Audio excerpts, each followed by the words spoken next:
See, say it in that one, the tall one.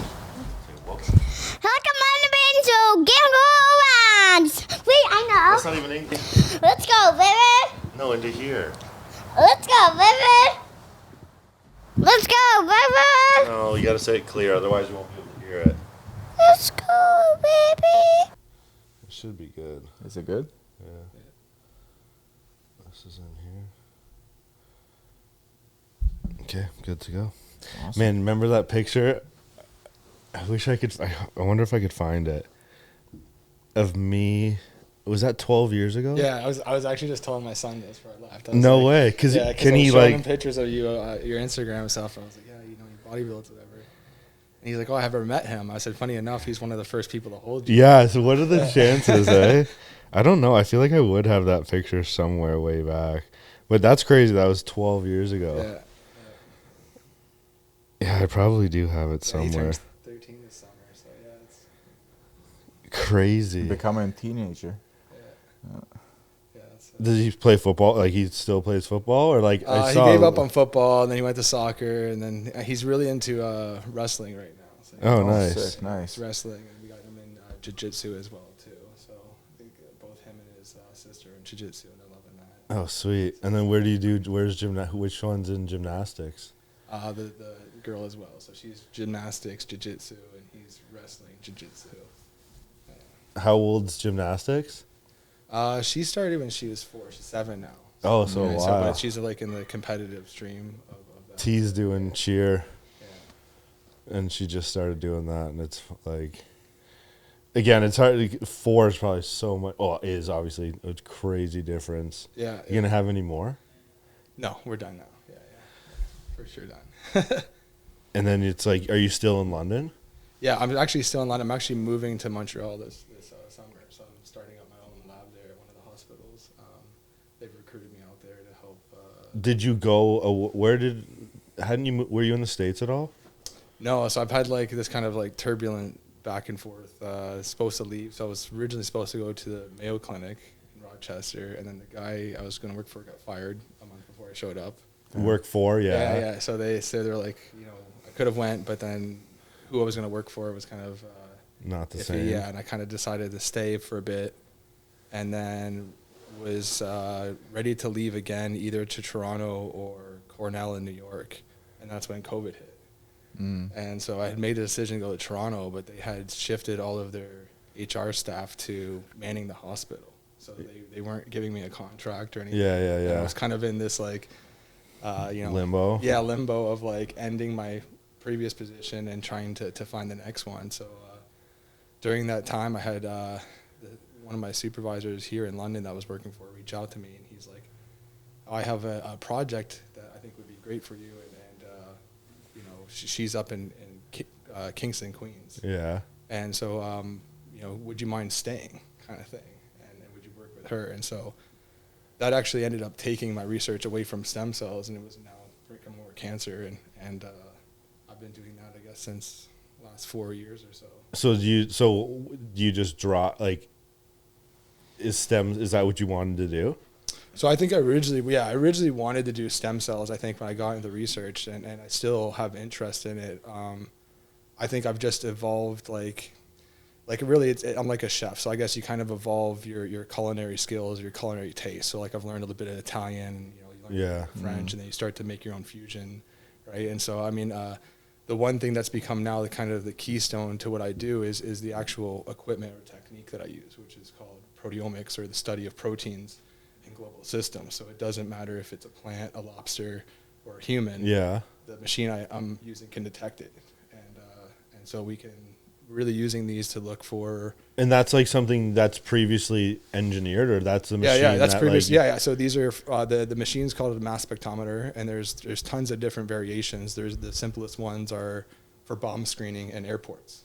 So the same technology of analyzing the mass of something. This is on a different scale where you're now using it for just a different analyte, and that's wasn't typically done, or that technology and use has been around. You just kind of jump like. Or yeah, I just kind of added it to my own tool belt. So it's been around for a couple of decades, and I mean it's kind of still in its infancy in terms of both the equipment and where we are. So I think that's where I am now, is that I've taken my stem cell background and my cancer background, and now I'm taking this technology and trying to say what can we maximize out of it for these two particular fields. And so for cancer, it's looking at new markers of early cancer disease, right? If we can get it earlier, it's better. And then I'm still working with stem cells, and if we can get better stem cells, better quality control, better products, how do we measure that? How do we standardize that? And that's kind of the other arm is developing assays to Do you, when you say stem cells, is it like what we think of stem cells and what like kind of common usage of it as far as like what we know it to be, or is it something deeper when you say stem cells? Yeah, I guess that's a good question, because there's a huge, obviously controversial source of them. So there is embryonic and the ones I work with mostly are actually adult stem cells. So they come from your bone marrow, fat, different organs, if you would. And then particularly I work with a lab that does a lot of bioengineering. So they actually take like the fat from breast augmentations or liposuctions and try to make this into like, I guess like a scaffold or like a putty that you could prevent scar formation. So kind of, replace that tissue under what would be, scars on women that are getting breast augmentations. If you can kind of make these kind of cool products that you put under the skin that makes the scar heal better, or not, if not form at all, right? So this is where I go back to like the standardization of like, you're trying to want to make the best product. How do you assess it? So even that's like a pretty particular usage of it. Like, is it part of your field where it's just like nerve shoulder reconstruction, stem cells, as far as, like I said, as a plain old person would think of what they hear on social media and shit. No, like, I think there's so many more flavors to it. I think that's kind of where it comes from, is that like if you're looking at sports injuries are probably the best, right? So like Gordie Howe or anybody who's getting them for neck injuries, shoulder injuries, and spine injuries, these are a particular type of stem cell called a mesenchymal stem cell or multipotent stromal cell. So these are kind of like your bodybuilder cells. They secrete a lot of good proteins that kind of help everything around it grow. These are all throughout your body, and so what we're trying to do is utilize them either by themselves or what they produce as kind of this growth cocktail or this healing cocktail.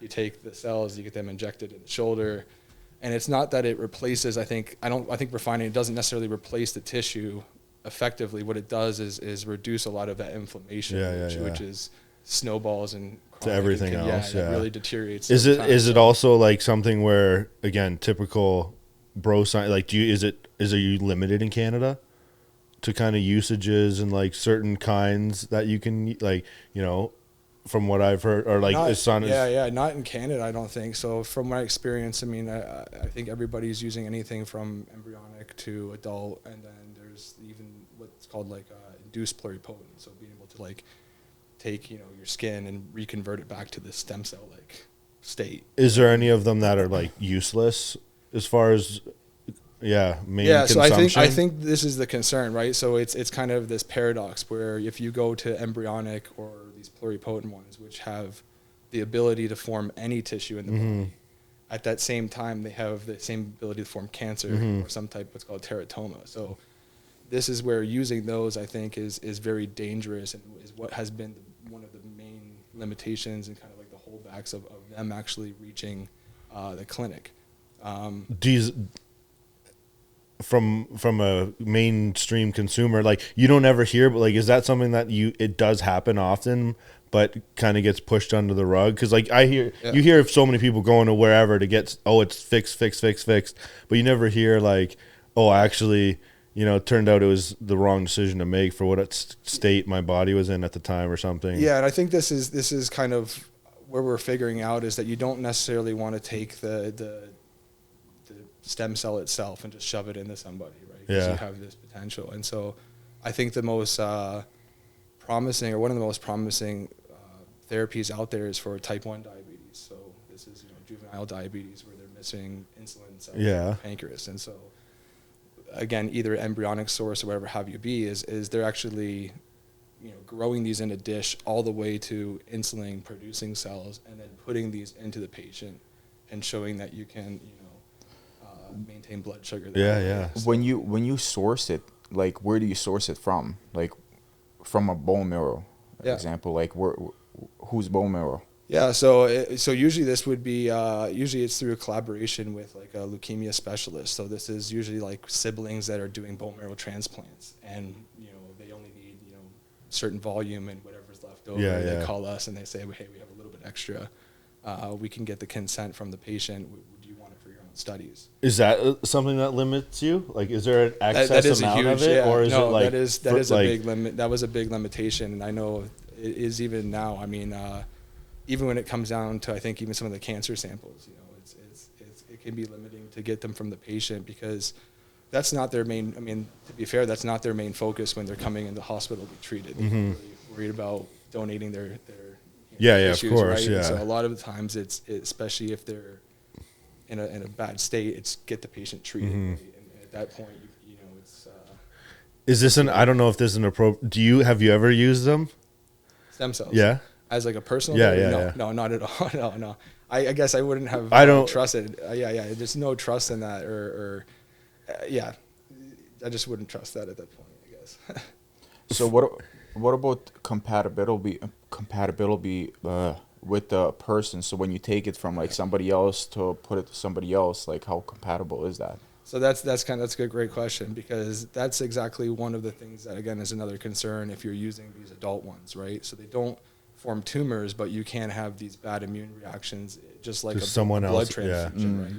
So you do have to match them. I think it depends on what the injury is. So like, relatively we're all healthy. If we had a shoulder injury, a knee injury, they would just take our fat, our own bone marrow, and use our own cells, right? We know that they're healthy, strong stem cells that we have. Yeah. And your own DNA. Yeah, exactly. With your own DNA, your own pairing, right? And so, but what we find is that even if you then take it, let's say, from somebody who's diabetic or has chronic illness, they could be the same age, but that illness is going to severely impact their stem cells. And I mean, that really, I guess, kind of shows on the outside of overall those people not having the ability to heal. Or Yeah. So are there clinics, can people go get treated with using their own stem cells in Canada and stuff like that? I like, don't think in Canada, clinics wise and stuff. I don't think in Canada there's any that are upfront. Like, there are a lot of clinical trials. So some of the most successful ones are, like I said, the insulin one, treating sepsis. So this is a big one where we know that it can just be kind of an emergency Band-Aid, right? And just to kind of rid yourself of that inflammation from that infection. And then in that one, you'd use, obviously, probably not your own. I your think they use own. a standardized one. So from what I remember, this is in Ottawa, but yeah, I think they're using a bank where they kind of have matched every combination of what are called HLA receptors. So I mean, I think just pull from a drawer which one they think's going to fit the best. Yeah, exactly. So you can't just go, like, if I was like, I've completely destroyed something, and was like, I couldn't go somewhere and pay. Not within Canada. So really? I think obviously, that's just what they call stem cell tourism, which happens. Yeah. You go to Asia, places Europe, Mexico. So there's clinics down there. I think like Gordie Howe tested to go in Mexico. Yeah. Getting it in his neck, right? And that's just because of regulations are different and everything? Yeah, it's regulations. So we're still in a trial run in Canada, technically. For the most part, we're in trial runs, yeah. And I don't think there's, I mean, I could be wrong because it's been a year or two. So, I mean, I don't think there's any walk-in clinics per se. Are we close? Should we be close? Is it something like, do you agree with, is it, as from your perspective, is it something that like Canada's behind, or Canada's being appropriate on the pace with? I think it's, I personally, I think it could be moved faster, because I think it should match the pace at which, pharmaceuticals are pushed just as out. Yeah. Right? There's just as much risk or side effects there in some sense. I guess, so yeah. I think with that is that we've learned our lesson of, okay, let's not push out things that are going to be severely damaging just for the sake of trying to treat a boo-boo, a small. Yeah. Sure. You'll be okay with your ACL Yeah. Right. Totally. But so I think there's a lot of caution in terms of the regulatory bodies. But I think in terms of the science, it really kind of is there. I think it's more at that point where we have to just take that leap of faith and try. So it's like those countries that are doing it, they're not necessarily being irresponsible. It probably comes more down to the regulation and the individual administrator to be credible and stuff like that. Yeah. You'll have doctors who might do science on the side. Yeah. Or feel comfortable enough, thinking that they, follow. I mean, again, science is more or less a recipe. So if you can kind of understand how to cook, if you would. Yeah. Say, And so is the States that much different than Canada as far as the States is both. So there's pop-up clinics that do this, and it's kind of like I think it's kind of like I feel like the weed shops where it became legal, right? Like they existed. Yeah. They didn't actually get closed down until they were raided, right? Yeah, yeah. I mean, it all depends probably on the state itself, right? What their regulation What's is. tighter rather or than, not. Yeah, federal. And it eventually comes down to the doctor too. So I think in there it's more hanging on the doctor's license, and you'll find a lot of those small clinics are like a family practice or somebody has a specialty clinic it's not being conducted in a hospital with a whole staff. So it's privatized. Exactly, yeah. And so that's where it's easy to kind of Get carried away. not have it on the internet, right, or not have it on your website where you say we treat shoulder pain. Come see us, and then behind closed doors you say, well, I can take some fat out of you. Inject it back in your neck or whatever. Right? So How long does that process usually take? so that's a good question. So I think about 2 to 3 weeks to go from like let's say raw tissue to like enough cells that I think you could benefit potentially from. I mean, you really do need a large scale of them. I think just like any drug, right?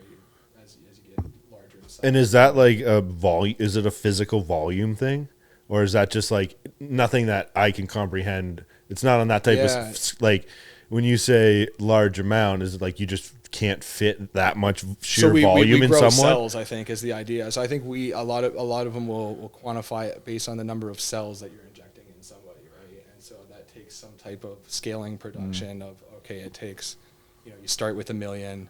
It takes, let's say, a week to then get to 10 million. And then I guess more what I meant is like, is that 1 million to 10 million still 1 mil of substance? Yeah. Can you? Yeah. So I think that's when you. Or is it like 30 mils and it's like, okay, you can't stick that in X place type of thing? No, I think they figure out how to get it concentrated enough, or they try to regulate the volume. But yeah, that becomes at some point we can only get so much in. Yeah. And this was one of the things that I faced when I was doing a lot of my own studies was because we were trying not to use the stem cells, but actually isolate again the proteins that we thought were regenerative, and injecting these directly into the injury. And so it would work, but we could only get up to a certain threshold, right? And then the volume to get above that without breaking. And how ethics often rules. would a patient come in?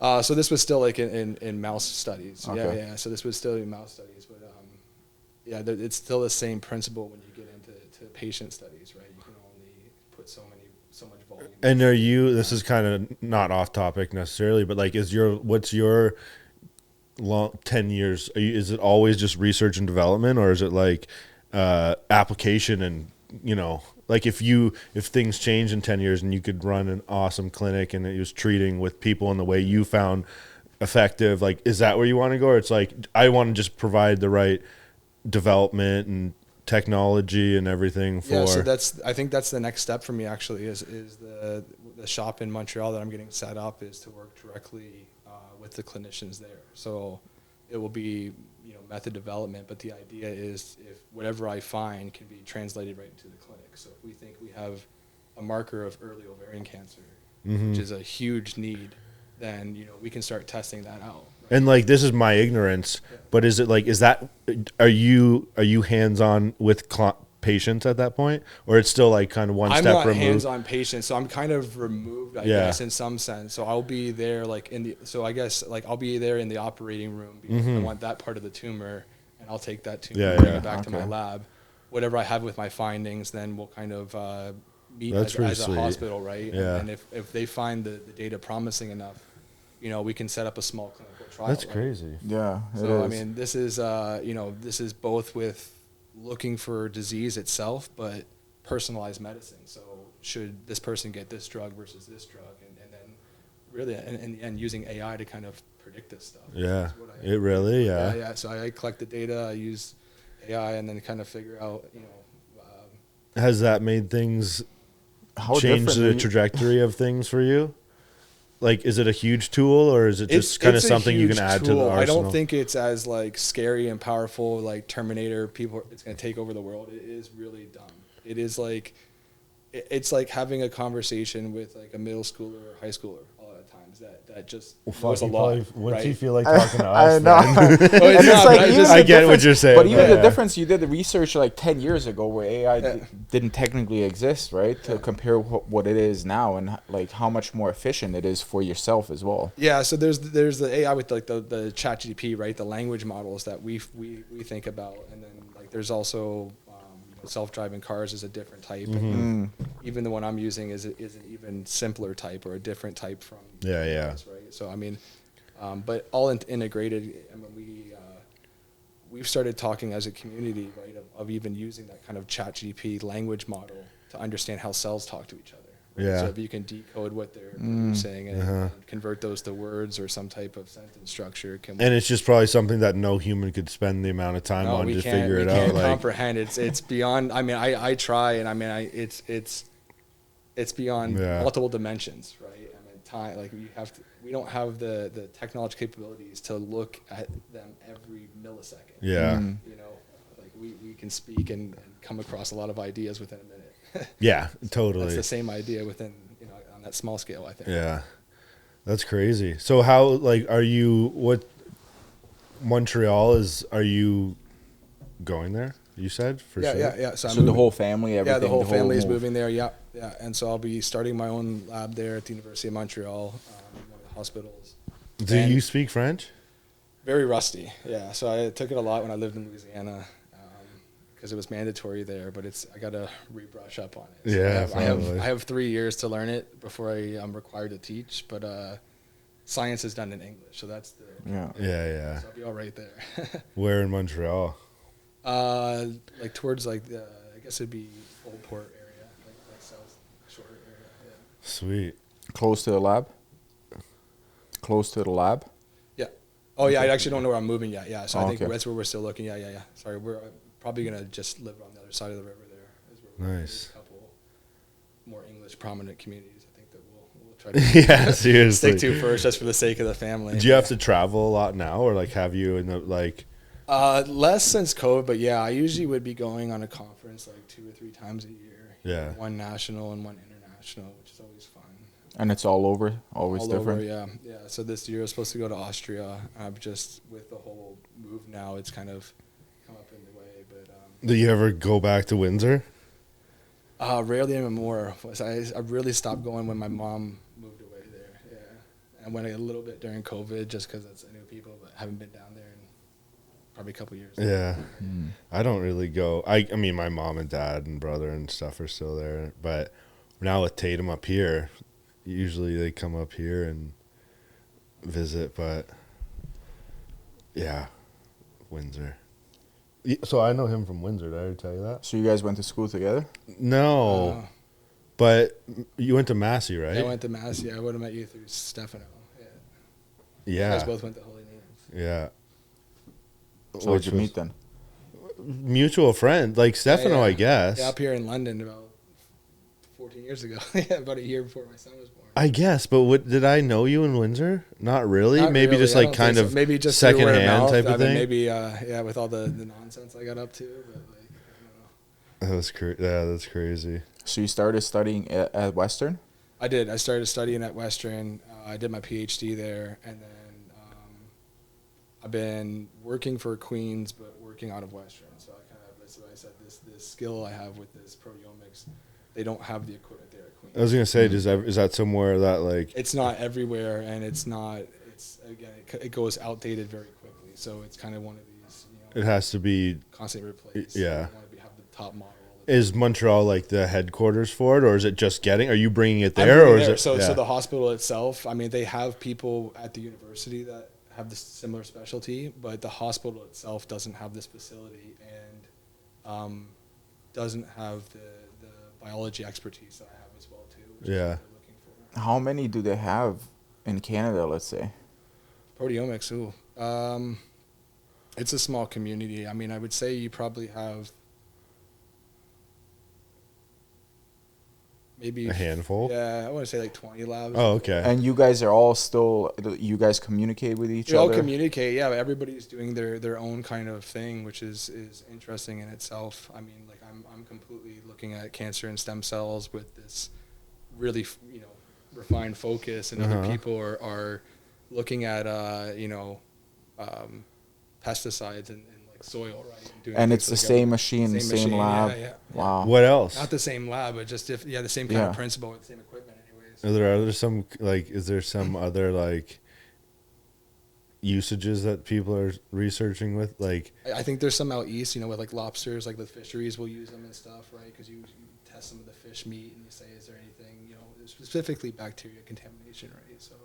is this machine a big machine physically, or is it is like a big machine? Yeah. So it's probably, I guess, easily the size of the couch. And like, what's the concept? Like, how does it? What's the concept of it? Like, is it an X-ray style? Is it? No. So it's actually a giant magnet, I guess, in some sense. And so what we do is, we have a protein, which I like to describe as like a chain of beads. And, what we end up doing is we chop up that chain of beads into small chunks, and we basically fly it through the magnet, right? And based on how they fly through this magnet, we can say they're this size. How small is it? Is it like a? Like, are you on a microscope? Oh, you can't see them. Okay. This is all blind faith. Yeah. Oh, okay. It's a religion at this point. Yeah. Right? I don't actually see anything until it comes up on the computer a lot of the time. So, So it's not something that's physical. Like, no, in my mind it is. Yeah. When I'm like, that's wild.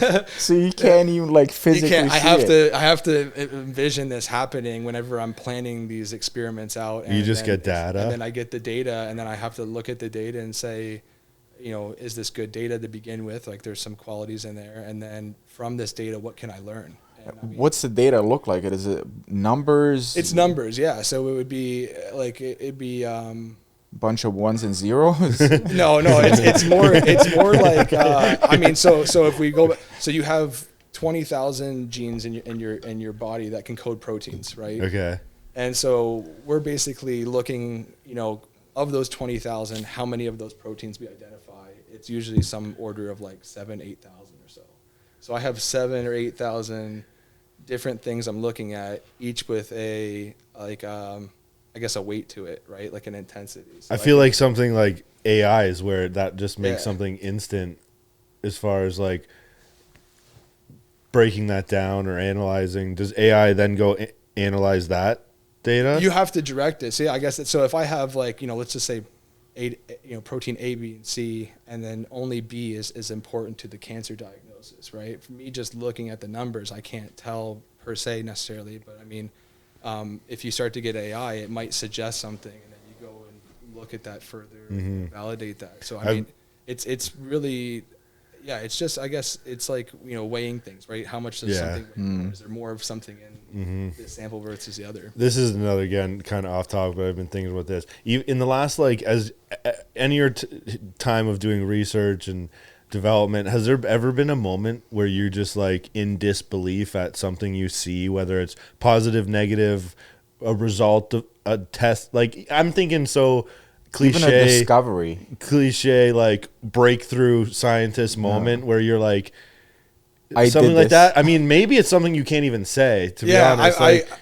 So I guess it's probably what my pet project I've been working on for the last year or so, and I'll show you. I'll show you a picture. I guess, that'd be right. Like, Yeah, so like this that could be like ironically part of my day groundbreaking. today. I was actually went to Vic Hospital and picked up liters of ascites fluid, which is like if cancer in the abdomen basically, makes like a pus or like a fluid-filled blood and all this kind of nastiness. Right? Yeah. And so they take it out, and that's basically what I'm looking for is can we tell what type of cancer can we. So I use that kind of as one of my sources. Blood is one of my sources. Tumors itself. And something like in that situation would be all from someone who's actively fighting something. Yeah, somebody that's in the cancer center at Vic getting treated, and so they, before they get treated, they say, "Do you consent to, donating some of this?" And Yeah. Any specific cancer? So I focus a lot on ovarian cancer. Because I think there's a huge need there, but I'm involved in breast cancer, all different types of cancer, just through collaborations, and then involved in other diseases as well too, like children's kidney disease, like just randomly. That's like And ultimately to make better diagnoses or better treatments. It's kind of the two main arms, right? So can we either detect it earlier, which leads to better treatments, or can we get a more personalized treatment that's going to lead to a better outcome? Interesting.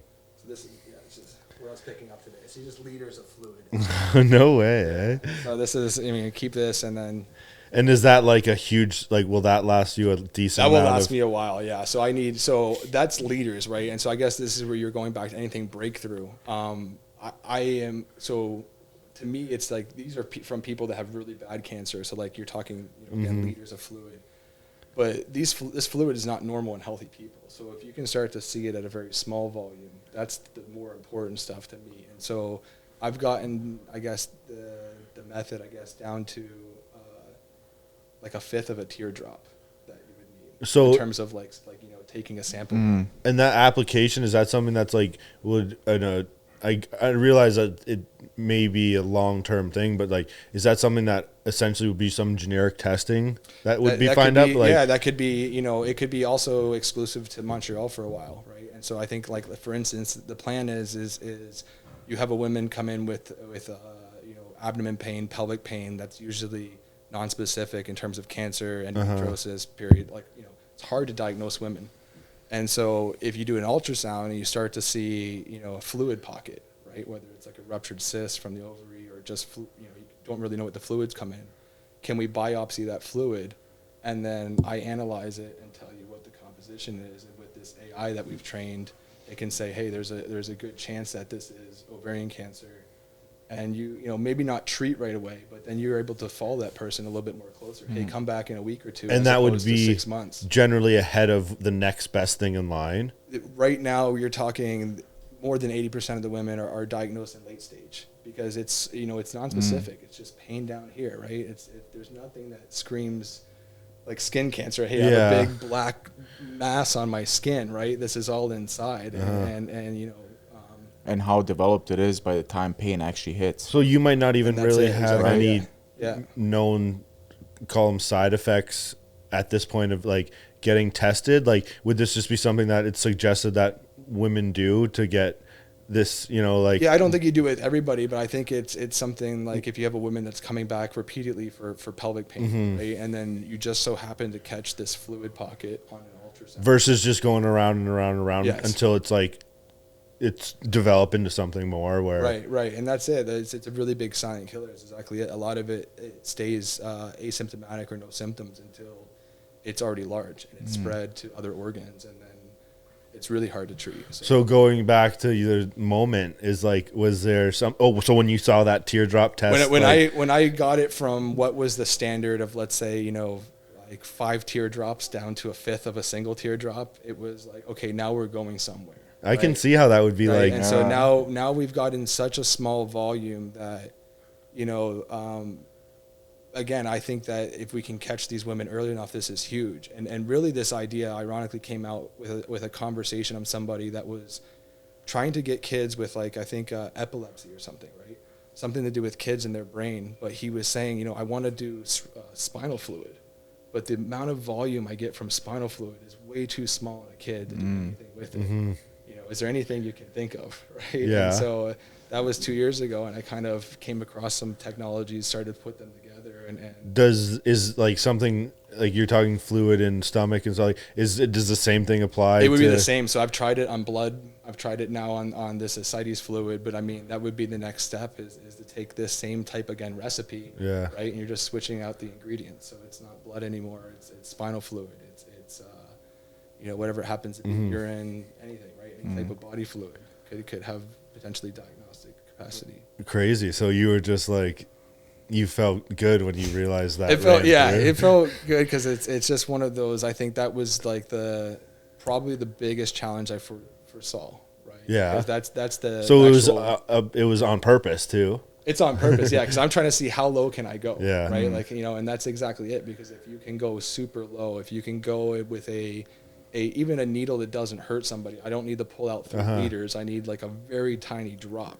right from you, a finger prick. Yeah. Right? And is that something that someone can eat? Like, is that become public knowledge that like is there had other people figured this out but just probably didn't tell you, or you would have been the first to like do so? Yeah, people are working on this. There's tons of people that are taking multitude of different approaches to try to go lower in volume or whatever happens to be. I think my advantage right now is that I have the playground to now apply this. So once I get to Montreal, it's like I have a whole team of clinicians and that are ready to give me samples. And so it's you start to look at early disease versus not. You start to look at, are they resistant to the current chemotherapeutics? And so is it something that like on day one, like this is more of a personal question, I guess, like when you get there on day one, figuratively speaking, are you like pumped and ready to go, or are you just like another deep breath, keep chugging along type of thing? When I get there? Yeah, just in general, like a new thing to like, you say it's like a playground for me. Like, do you go in there and it's not going to be. It's going to be a bunch of bureaucry. Right. That's basically paperwork, a lot of safety training. So it's going to be a pain in the ass, I think, to begin with. But I think I'm sure that's your that's part of the game. Yeah, exactly. But I mean, once I think you get wheels rolling and stuff, and I mean, right now I'm doing everything myself manually. So eventually I'll have a team of students, like a whole little group under me that will. How big would the team be? I'm hoping at least 10 members would be a good size, I think. And so I can definitely increase productivity that way. Mostly students? Mostly students, probably, for sure 1 or 2 technicians that are with me longer term. And the students would then rotate? The students rotate, and that's usually the system that's in place is you do your Ph.D. for 5 years, you help publish 2 or 3 papers, and then you move on. Mm-hmm. Crazy. And so what's more like, and stem cells again, just are you still actively doing a lot of stem cell stuff, or is it like? Yeah, not myself anymore directly, but again, through collaboration. So I'm mostly just analyzing the samples from other labs instead of trying to, before I did my PhD, I was actually trying to develop the therapy myself. So I was, got my biggest PhD paper was identifying a new stem cell in the human pancreas. And it was one of these ones that you can find in bone marrow.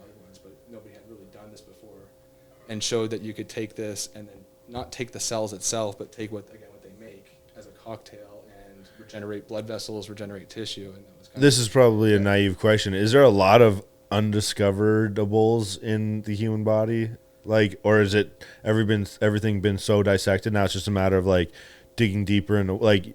Yeah, I guess it's.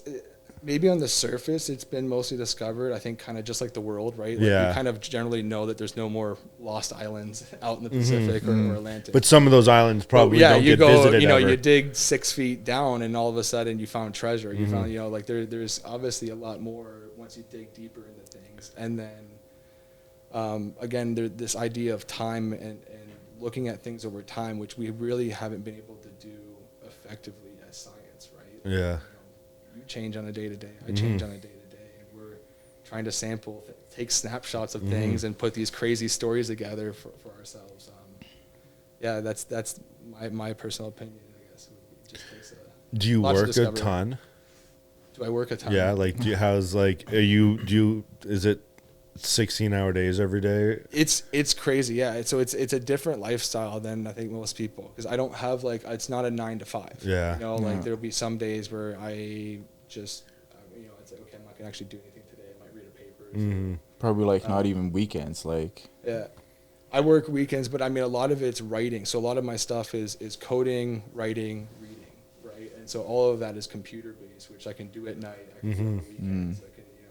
So I kind of pretty much like constantly is like there's not really like you said 9 to 5. Do you get lots of sleep? 10. Like what's your average sleep not per with night? The young kids, yeah. Before I would have been good before the youngest one. So I do sleep, and again the machine I use is robotic. So really I have to go in the lab, prepare the samples, but I load it up on the equipment, and I can operate it from home. Oh really? Yeah. So I can have like a week's worth of samples on there, collect data while I'm at home writing stuff. What time are your kids in bed? Generally. Right, like 39. Really? Yeah. We try earlier. It's a struggle. I know. I can imagine. Struggle, like even like how funny is it when the weather changes? Like obviously the daylight saving times. Like I don't know why that was the hardest one this year. Well, it's hard because it doesn't start getting dark till later, like 8 8 or something like that. So they're like, why the hell am I going to bed now? Like, anyways, Yeah, like it's- last week I went to bed, it was dark out. Now this week I'm going to bed and it's light out. Yeah. Day. Yeah, you go to bed early. Are you a morning person? Are you like up I doing am, a ton yeah, and I before think that? Like, that's yeah. I find that's the best time, the most creative time for me is the morning. That's your peak time to even work. That's where I know for sure that, you know, there's no kids that are up. There's nobody that's going to be calling me, emailing me or anything. I can kind of just sit there and yeah, I just think, you know. do you drink a lot of coffee? Ton of coffee. We were talking about this last week or something. Ton of It's like, but yeah, I guess you got to do what you got to do. Yeah. It's habitual at this point, I guess. Yeah. When you think about like research and stuff, do you sometimes get thoughts when you're just like, let's say, I don't know, cooking and just like get a thought and you're like, oh, that's what I was thinking of, or like an idea? Yeah, I think that walking the dogs, cooking for sure, any of those where it just kind of comes in. I mean, Definitely like walking the dogs was like when I used to take you, like you'd be like, oh my God, I got like $10 million ideas on this walk. Yeah. And then, you know, but yeah, that's where like that stuff like that for me, or like business wise, is like going on long, like if I do long bike rides and stuff like that, when you're just like In the clear zone, minded yeah. and shit like that. It just comes it's to a you. lot of reflecting, I think. Right? Yeah. 'Cause I have to say, this is what I did. How did, you know, did it go okay? Right? It's a performance. So. Be objective about stuff. Yeah. You have to be critical and then say, okay, well, what can I do better, right? And I think that's really the thing that like a lot of people can't stomach that leave science is like you have to be super critical of yourself, almost to the point where you don't believe yourself ever. Like I'm a piece of shit scientist. Don't trust anything I do. Right? I go in every day to prove myself wrong. Are more scientists like that versus the other way around? I mean, like what I say goes. I think it's funny though, because there's this imposter syndrome like word that they throw around a lot. Where you don't feel like you deserve to be where you are, and it's true. But I think it comes hand in hand with this necessity to be so critical, right? There's so much pressure to survive as a scientist too, right? It's not just a Like show. security and position, Yeah, like so job, I have to everything. publish papers to get grants, right? And the grants themselves are basically not a lottery, but I mean, there might be 300 people that are applying and only 10 people are going to get the money.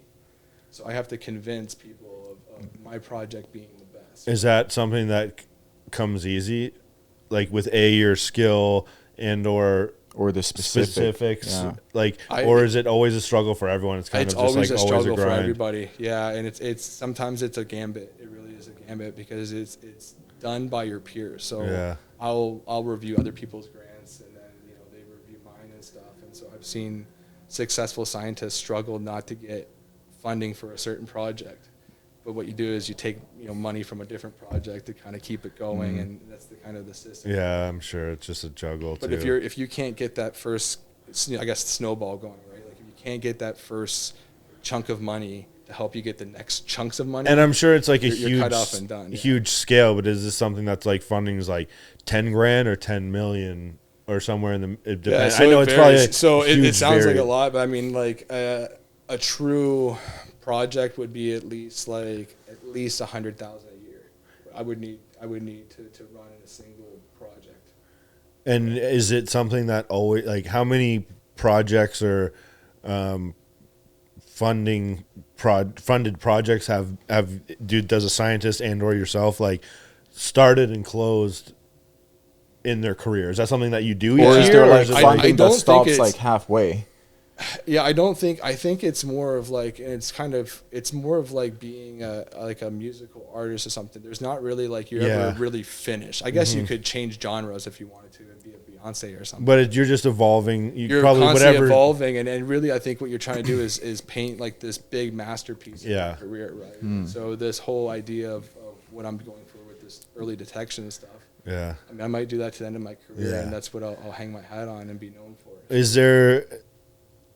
I feel like it's so, because I don't know the proper, like, if you could, this is a hypothetical question, like, and this is pure self-interest, like, if you could just wake up tomorrow and kind of be in a same role you're in, but like a different field, or something specific, what would, like, is there something like that where you're like, I could never, obviously, but like this to me on the side note is like super interesting, and like, is there anything like that where it's like completely different from what you do now? Completely different? Not from a professional standpoint, just like a subject or research objective standpoint. Yeah, so I think like spinal cord regeneration was always something I was super interested in. And I'm in for a multitude of reasons. And that's just something I tried to get my feet wet early on, looking for labs that were doing that. And I got the kind of, well, you're not the typical. You're not a 4.0 GPA student at the time, right? And I was working full time. Like I didn't have a traditional undergrad, I guess if you would. So I got kind of cut off, I guess, early on because I didn't have I was working full time this summer, so I wasn't volunteering, right? I wasn't doing this kind of stuff that everybody else is doing to get these small bits of experience. And so I got fortunate enough that I had a teacher kind of talk to him after class and take me in and give me a chance. And so I'm completely blessed to have for the stem cell, like in the stem cell, for the stem cells, and then even I guess for this proteomics is I had another guy take me in, just kind of out of, again, just showing general interest. And I think that's the biggest thing is just generally being excited to do what you do and excited what other people do, because there's so much we can learn from each other. Yeah, and if someone sees that, right, that's why they would approach you and be like, how do you spell come on in? TEOMICS.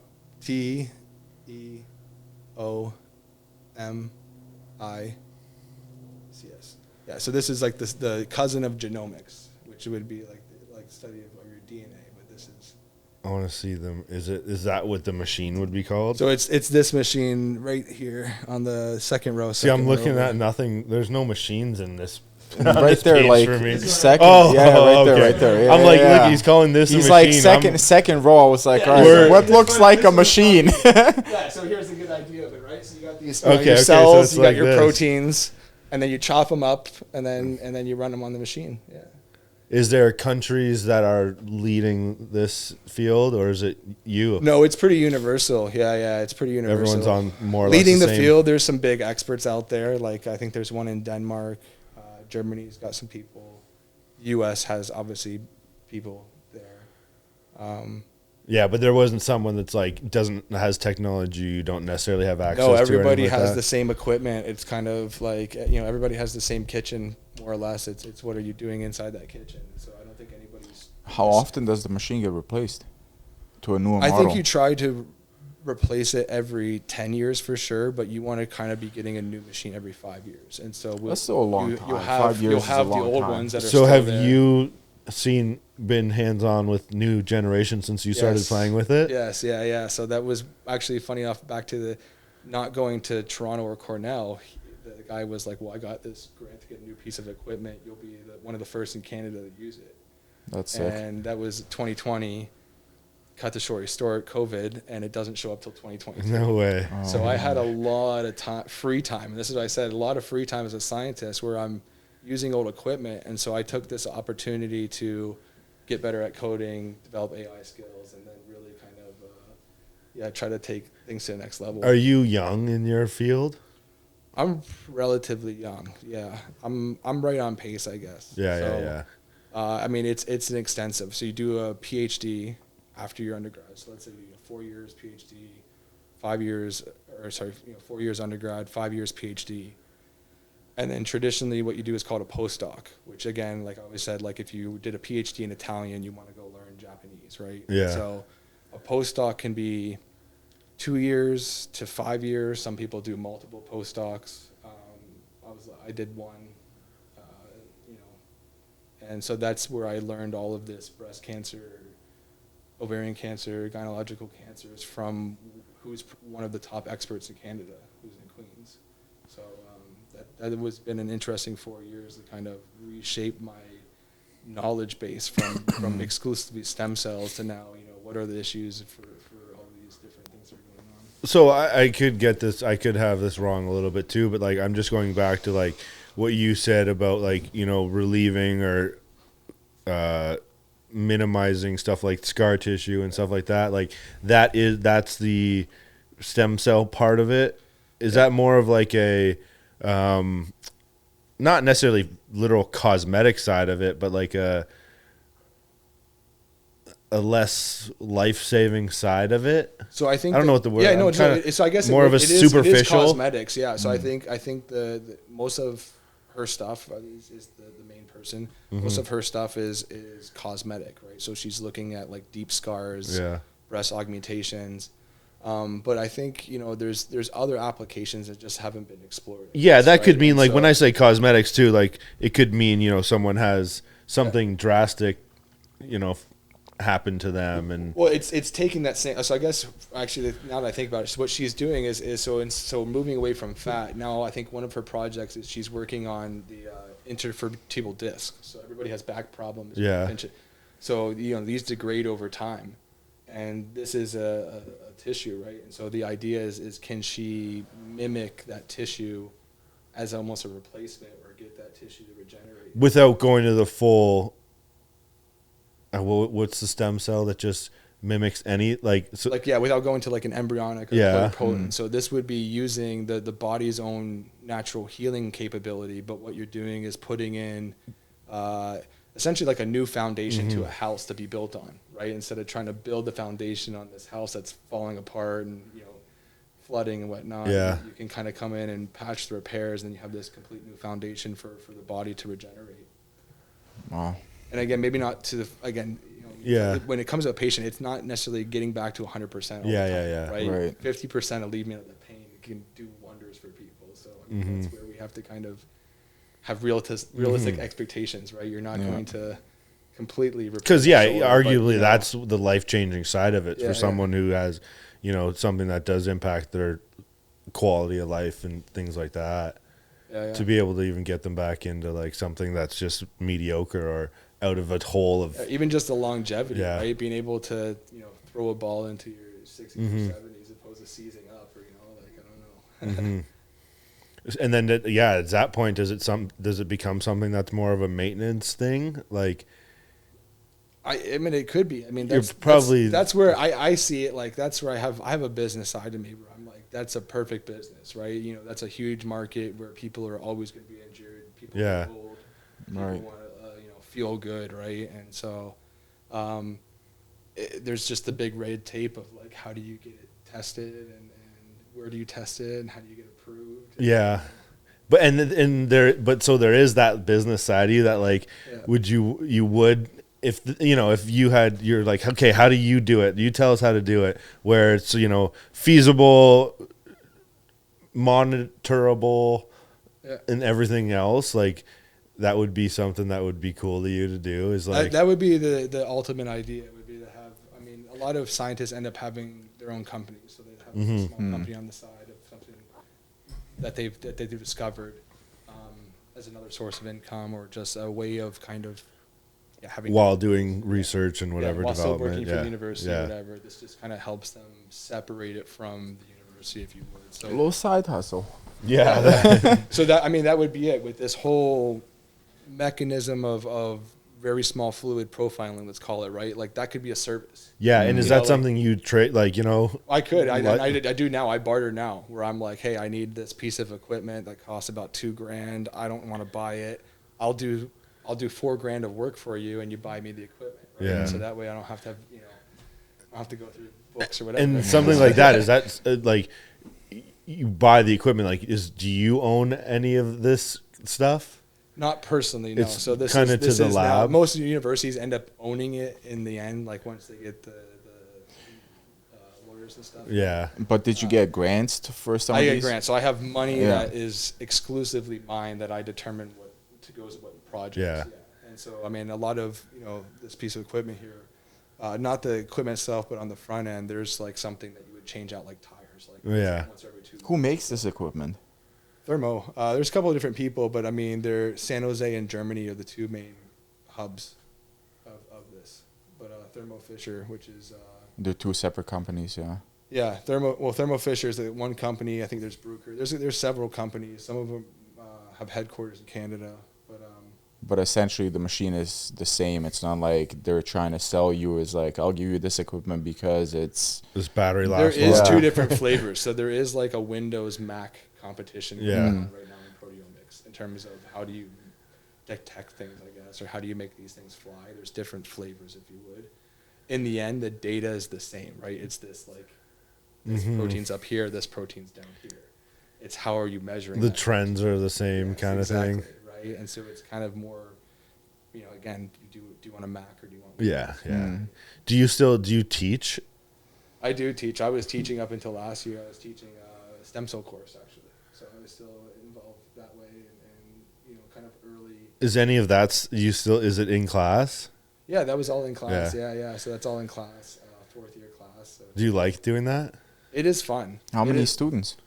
By that anywhere time? from 20 to 80. Yeah. So That's a good big amount. gap. Are you able to utilize that to further your research? I will be. So once I then get to teaching, or once I get over to Montreal, that's kind of how you end up recruiting students. Yeah. That's how I actually found my PhD supervisor. Was I liked his class, and I kind of talked to him after class and said, hey, how do I do what you're doing? Yeah. Cool. Crazy. It is. It's wild. Are you excited to go to Montreal? I'm excited to move to the next chapter. I think. Yeah. So this is a big chapter, yeah. It is a big brand- chapter. yeah. This is finally getting into the pros, I guess, right? Like this, I put my time in. I guess I put my, I don't even want to say it. Like, it's almost 15 years by the time you start undergrad in 2000. Totally. Now, right? Yeah. So, Just to be like, hey, I'm running yeah. now. Now I'm running the show. Yeah. I mean, I've been fortunate enough that the position I'm in, I've kind of run the show for the last 3 years or so, because who I'm working for have been completely hands off and giving me the keys to drive everything. So. What about the family? Are they like pumped, or is it kind of? They're iffy, yeah. They're iffy on stuff, just like I think anybody. Yeah, I'm sure it's yeah, my for kids only sure. know London right now, which is a bubble to them. Right. Yeah. And, yeah, I think it will be good in the end. Did you guys go down there before? Like, you got a couple trips planned, or Yeah, anything I'm like trying that? to go in like, May. I'm trying to go in May. There's a conference actually, ironically, in Montreal, so I'm going to try to double down during that week and look at houses and go to that. But yeah, it'll be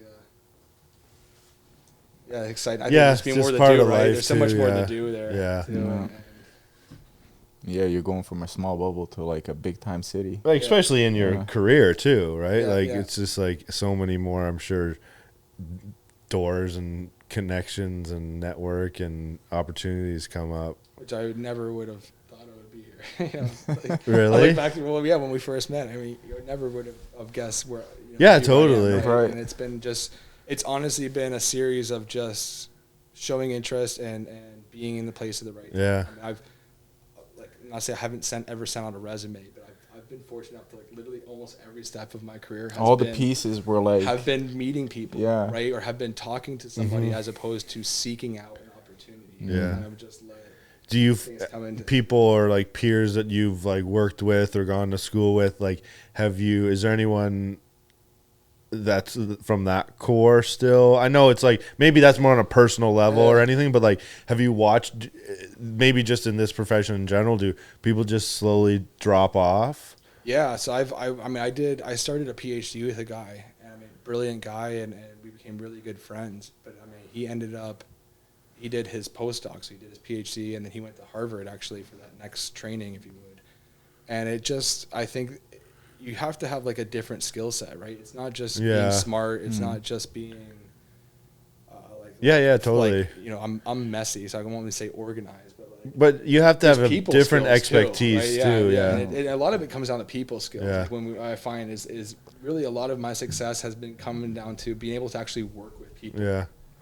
Not listen to people, not overtalk people, not micromanage people. I mean, and I think when you have that working, it's a team effort. Totally. Like it's never going to be just me that came up with the final product. I'm going to need an army And to it's do just it. like one of those things where like people who aren't able to do that, it just in one way or other doesn't work out. They don't for have them. they have the ego that gets in the way, right? They want to have everything themselves. So instead of hey, can you help me out with this part of the project? They want to do everything themselves, and all of a sudden time has passed them.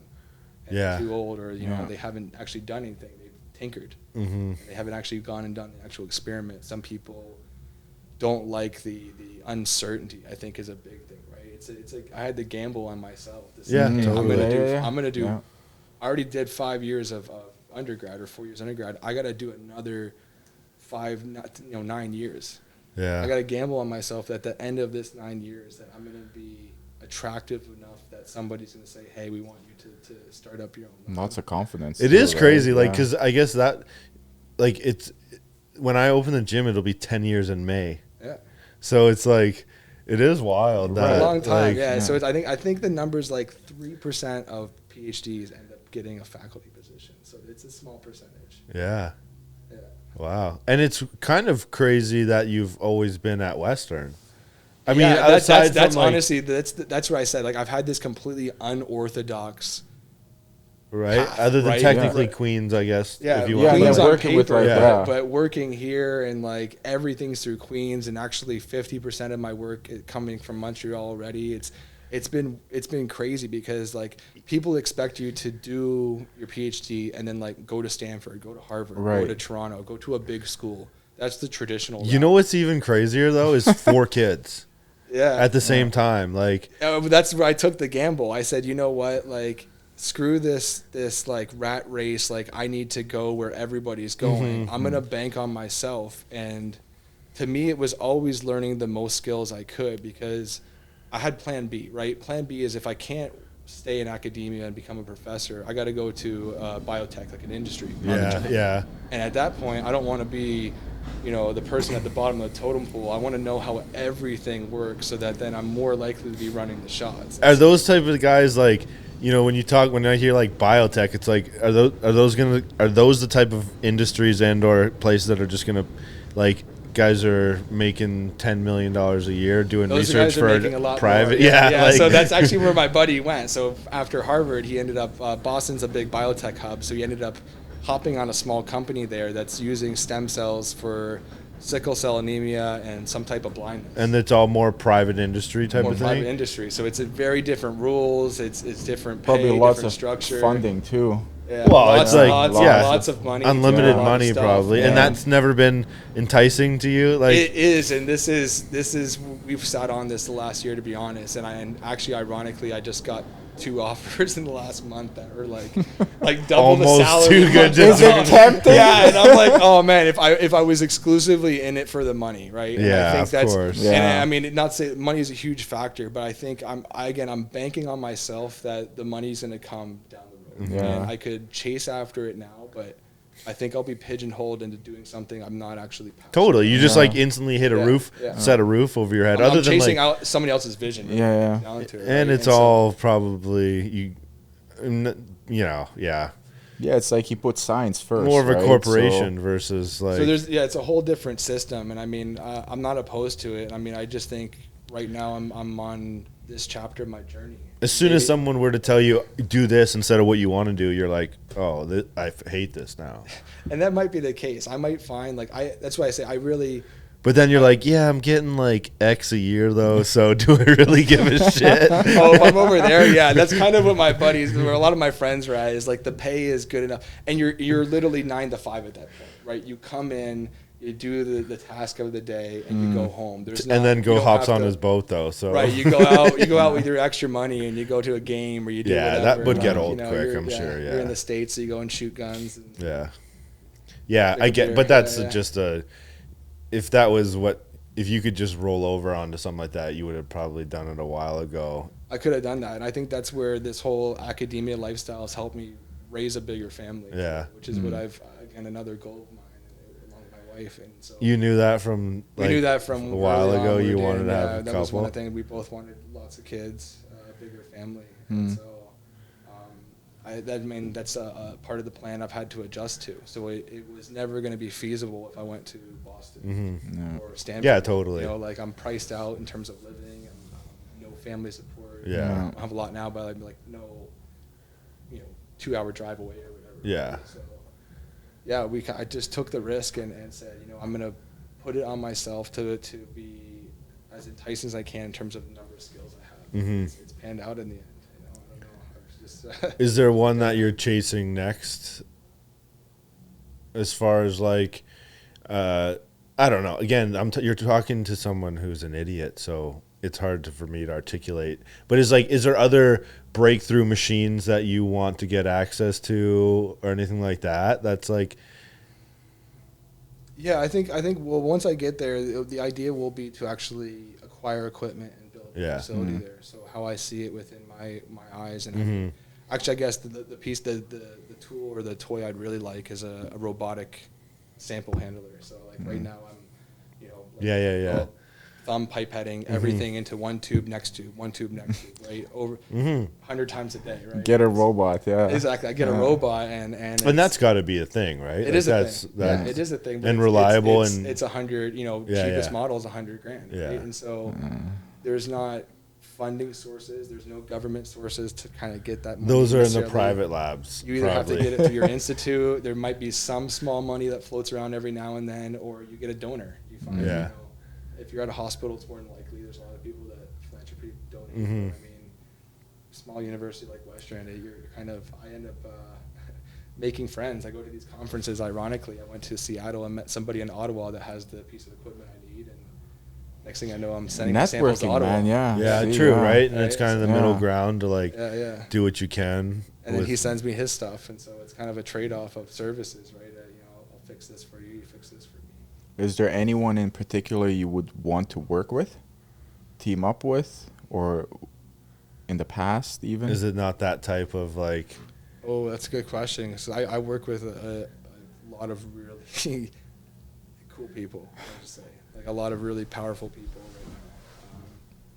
So it's within Canada, probably not. I think, again, I honestly say I'm blessed on where I've ended up. Yeah. And who I'm about to work with. I mean, the people that Are those people? are those people, right? Like, just old Yodas that you want to learn from. Right? They got maybe Wise guys, yeah. more 2 or 3 years left on their careers, and you try to pick as much as their brain as possible. Yeah, mentored by them by hand, right? Yeah. So so it's going to be kind of nice to gather that knowledge and then. It's like they're passing the torch to you. Exactly. Yeah, that's awesome. Yeah.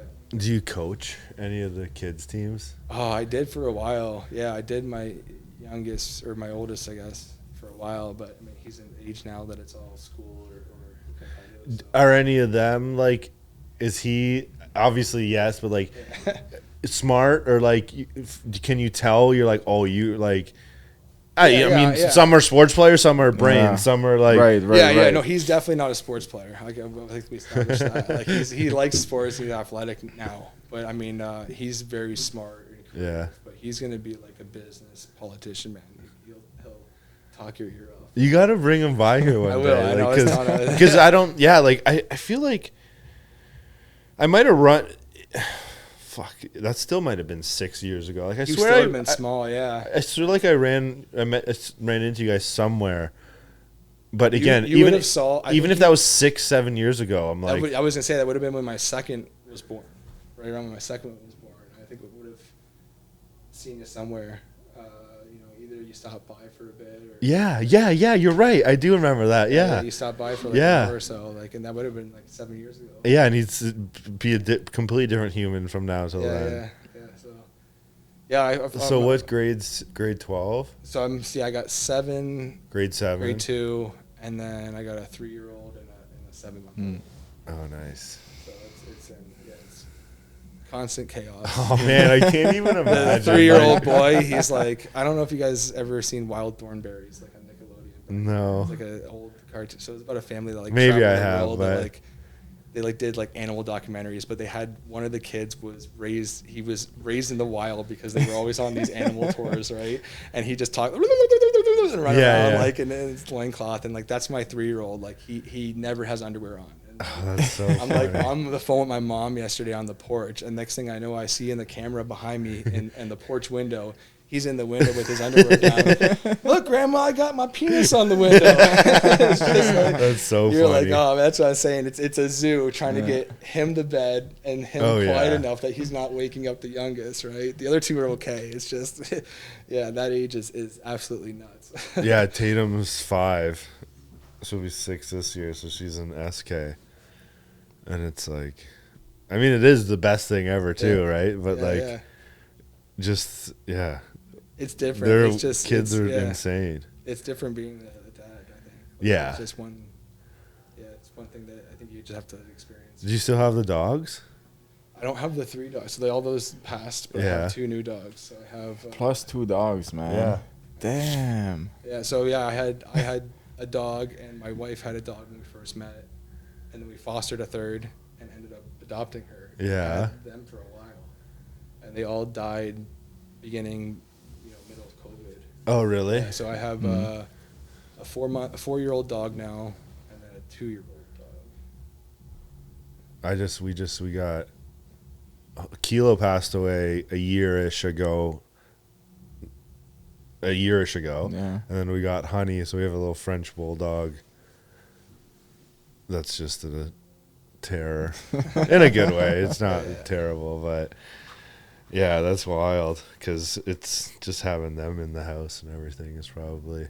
Well, so what's Hannah saying? Just She's off work. Yeah, she's just off work. She's got some of her own health issues and stuff. Yeah, She's yeah. off work for stuff, and then we got some new stuff developing. That was why I had to cancel last time. So. oh, really? Yeah. Yeah, no, it's all good, but yeah, that's going to Montreal will probably be like. It'd be scary, yeah, because Yeah. it's new doctors and stuff. So I think that's what big worry, right? Is change of healthcare. Do you find it's a bonus for you to be in is I think for us, so she has endometriosis, which is like a gynecological condition where the tissue grows on the outside, but then it grows across your body, right? And it's very painful, and so they don't know how it happens. It's really common actually, 1 in 10 women, and it's very underfunded. So to me, this is probably actually my one of my holy grails or whatever I'll chase after once I'm in Montreal. Is Yeah, of to course. establish funding and then get this rolling. Yeah, so I mean, it's a huge pain thing. 1 in 10 women. So that's. it something you knew about previously? No, this is what's crazy is it took her 6 years to get diagnosed. Yeah. And so this is where I go back to it takes forever to get diagnosed. I mean, she got antibiotic after antibiotic because it's never the same doctor, and they're like, oh, UTI, Yeah. it's an infection. So again, even right? throughout all that process, with you being like somewhat in the not somewhat, but so engulfed maybe in that healthcare, call it I don't even know. Is it healthcare? That was a while ago. So yeah, that would have been. Is it frustrating for you, or you're like? It is frustrating. I even Mm. see it now. Like right now, she's got another thing where it's potentially autoimmune. But I mean, even that, they were like, it's been over a year, and for almost the whole year, it's been fungal. And none of the tests come back positive. None of the treatments work.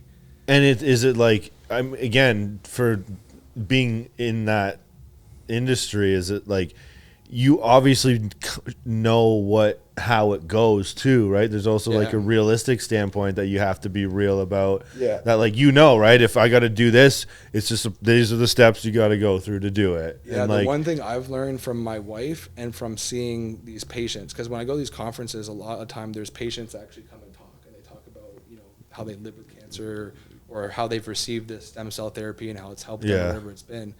And the one thing I've learned is be your own advocate and trust your own gut. Yeah. Right. If you feel something's wrong with you, and stick to it, and this is what she's had to do is she's like there's something wrong, right? This is not.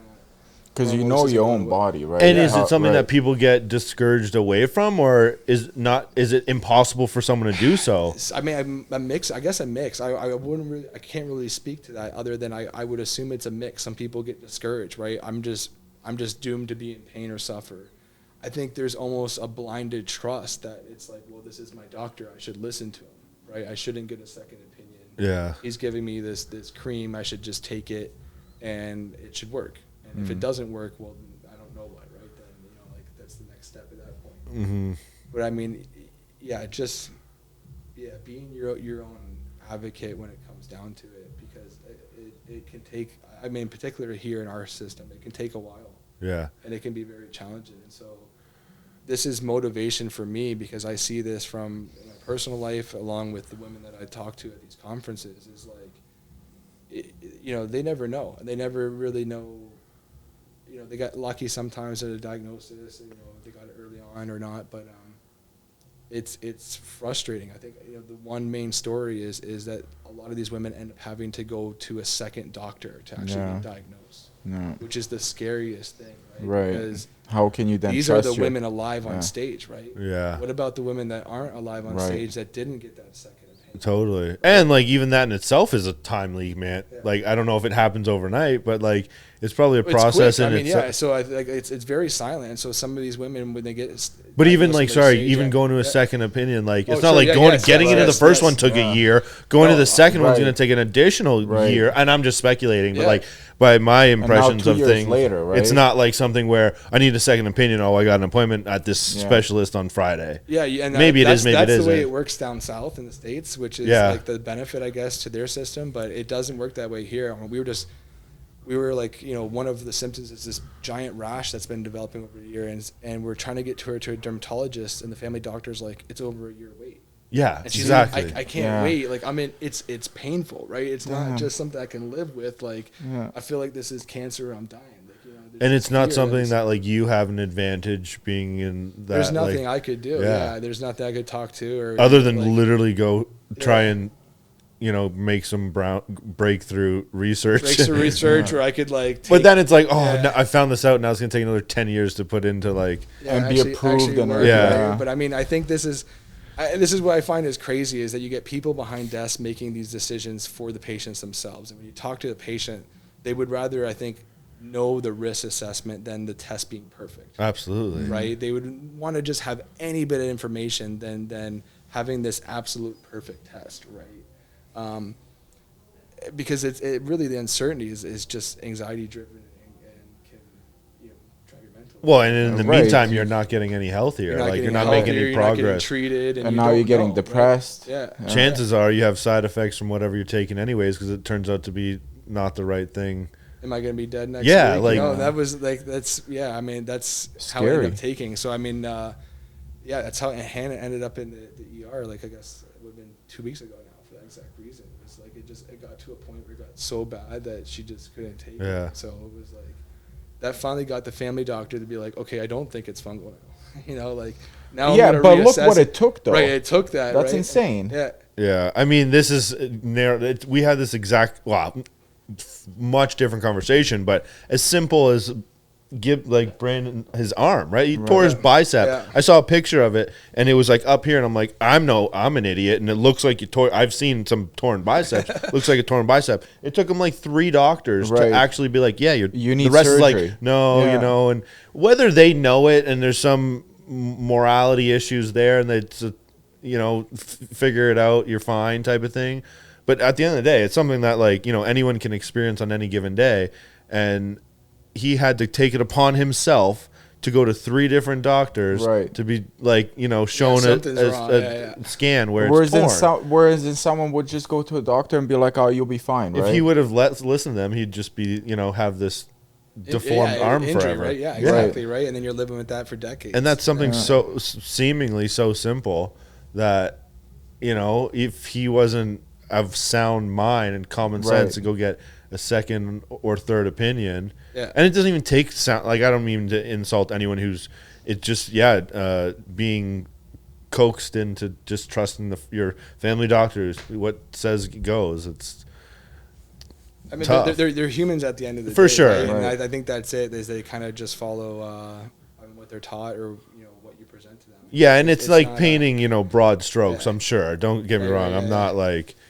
I try to play both sides because I couldn't imagine having hundreds of people. Absolutely, I get it. I'm not again. It just coincidental that like we had last week and it was like that was it. But it's not. Yeah, I mean my dad just broke his hip. Like I want to say it's just over maybe 2 months now, and he's already scheduled for surgery. Yeah, has already done the MRI. He's down in the States. Yeah, that's like the pace of the care. I mean.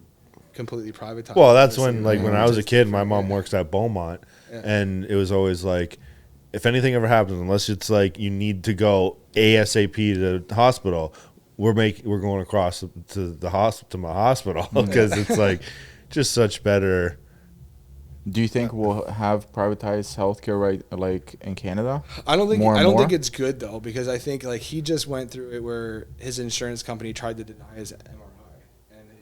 Yeah, then you got to deal with luckily that. his company fought for him, Yeah. as opposed to him having to do it himself. So if you're not just like writing blank checks, it's a whole different story. Right. Yeah. So I think, I mean, there's systems like I think Australia has like a dual where it's like there's public, but if you can afford it, there's a private care as well too. And so it just it's congestion. I mean, like we've been here in London for a while, right? And so we've utilized the ER quite a number of times. This last time, she didn't ever get a bed. She was 15 patients in the hallway getting examined with patients around her, and they're asking her about STIs and her sexual health, and it's like, you know, this is a grown woman. Like that's kind of not embarrassing, but like it's uncomfortable. Yeah, right? for It's sure. not, I mean, again, for what we're used to, It here. deserves some privacy Yeah, at so the very you can minimum. see the just overall the whole system's degrading, and even the people I talk to, there's not enough, you know, staff, there's not enough beds, there's not enough. And again, you're completely removed from that on a day-to-day basis. I'm not on the treatment side. Right? Yeah. I'm completely on the back end, and so Yeah. like it's the difference between like police officers and lawmakers. You work in the lab, not in a hospital per exactly. se. Like, yeah, right? Yeah. So I'll interact with these people, you know, through passing or you know, occasional projects or just word of mouth or whatever. But yeah, I'm never treating patients or working with patients directly. I'm by myself usually most of the time. Interesting. Well, I'm surprised. Like, I mean, it just goes back to what my impression is from just say social media and stuff like that. Because like I definitely would have expected for you to be like, yep, go to this country, get this type of stem cells, and your shoulder will be better. Yeah, I can't say that. I think it's Still like rudimentary. It's rudimentary. I'm just more of somebody like I'd have to do it myself to believe it, right? Because I mean, I believe there's also a placebo effect too, right? Like if you go there and you think like I'm getting this injection, it's going to work. So I'll like even maybe you know, maybe you don't. Like even what about like the peptides and stuff like that? Is that up? Is that completely? You have no idea what I'm talking about, or you're like certain, you know, like BPC and stuff like that's kind of one that's like come around and everything. Like Yeah, so that's the idea of like not using the cells and like making these cocktails, and so that's kind of where I'm after is like what proteins are in there, but how do you like how do you scale that? Like how do you manufacture it? How do you make it industrial size, right? Because you need quite a bit, right? Like I need to treat a 200-pound man. I need you know X amount of protein. So there's logistics issues there, and then again like the quality control. Yeah, I would want to just see it for myself. I think at the end of the day, like I would want to either know somebody that gets it, where you could trust their opinion, or have enough data that is you know unbiasedly. it's got to be different too. Like your perspective on something would be like, yeah, show me all the info. I'm going through it myself. Where I'd be like, yeah, sure, looks cool. Like shoulder pain is hard. Like I don't mean like shoulder specific. I'm just thinking though, like because this, I go back to like the sepsis thing, and then what's the other one? It's like it's ALS was the other treatment in Ottawa, and so both of those you've seen the patient data because patients die from sepsis, right? So it's like we have people living now, and then you have the actual patients with ALS coming up being like my symptoms are alleviated or you know not as intense. So you're an optimist in general, so I'm an or optimist. no? Yeah, I'm always. I mean, I wouldn't be in this field if I wasn't an optimist. I mean, it makes sense to me, right? Like you're just trying to take what your body naturally does and do it on a larger scale. Sure, and I definitely get that you're educated, informed enough to be skeptical and or have these certain filters that you push everything through in your own mind in order to like form a opinion about said peptide or whatever it is. Yeah. I don't think it will ever be like a single peptide. I think that's very hard. I think that's very unrealistic. I think that's, if I think about it, that's probably more of like a marketing or business opportunity. There's never going to be a single one that's going to work. So I'd be very, maybe I could be wrong, but like I'll eat one shoe at that point. Yeah, for sure. Yeah. No, like, at all. Like I really just knowing what I know, it's again. It's not as simple as that. Yeah, you would never be able to say a single word to a person and change their mind. You need to give a whole sentence or a whole speech, right? Which is this accumulation of all these different messages that come from. Yeah, absolutely. Right? Crazy. So what else? This is what I guess you don't really have time for anything else. Do you ever like relax? I do Any, relax. like, Yeah. Dogs. I love to cook. Like I still play guitar.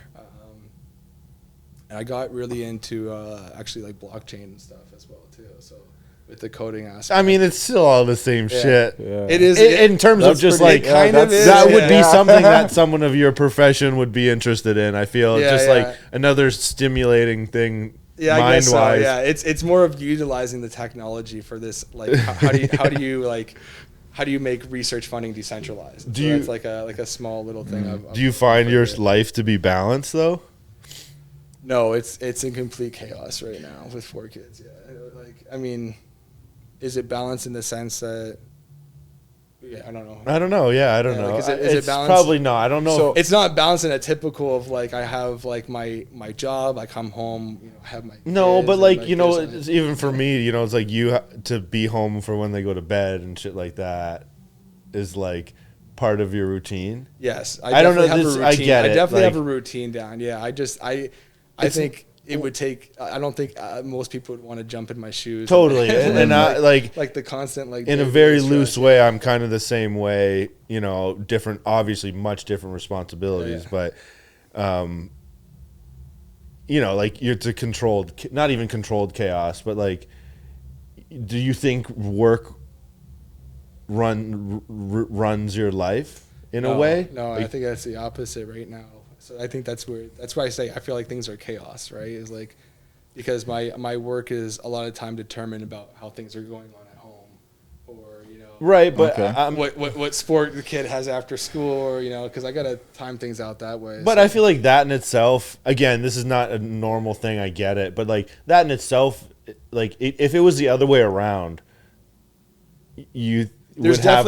definitely not times where I'm missing out on family because of work. That's what I mean. That's it's like, definitely I kinda that's where I say I'm in a unique position with my job is that I control my time, my schedule. Yeah. Which is the double-edged sword that if things go wrong, if I'm not productive, it is all on me. Yeah, right? totally. Like I have to show up to the gym. Yeah, right? yeah, Like yeah. I have to be the one that takes myself there. Yeah, totally. And that's where, again, I can relate to that in that sense because it's like if you don't do it, it doesn't get done. Like it's a one-man show. So, you have all the responsibility. You can also make your time and, it's just managing that. But the fact that like it's not the other way around where, I'm in the lab 20 hours a day and like all this and all that. No, I try to like, limit my time as much as I can. Yeah. And so that's where everything I've done has been to get to that point. to get quicker, Yeah. to not be in there as long, Yeah. to go from a 2-day protocol down to Because there's no couple way of hours. saying, there's no way of saying,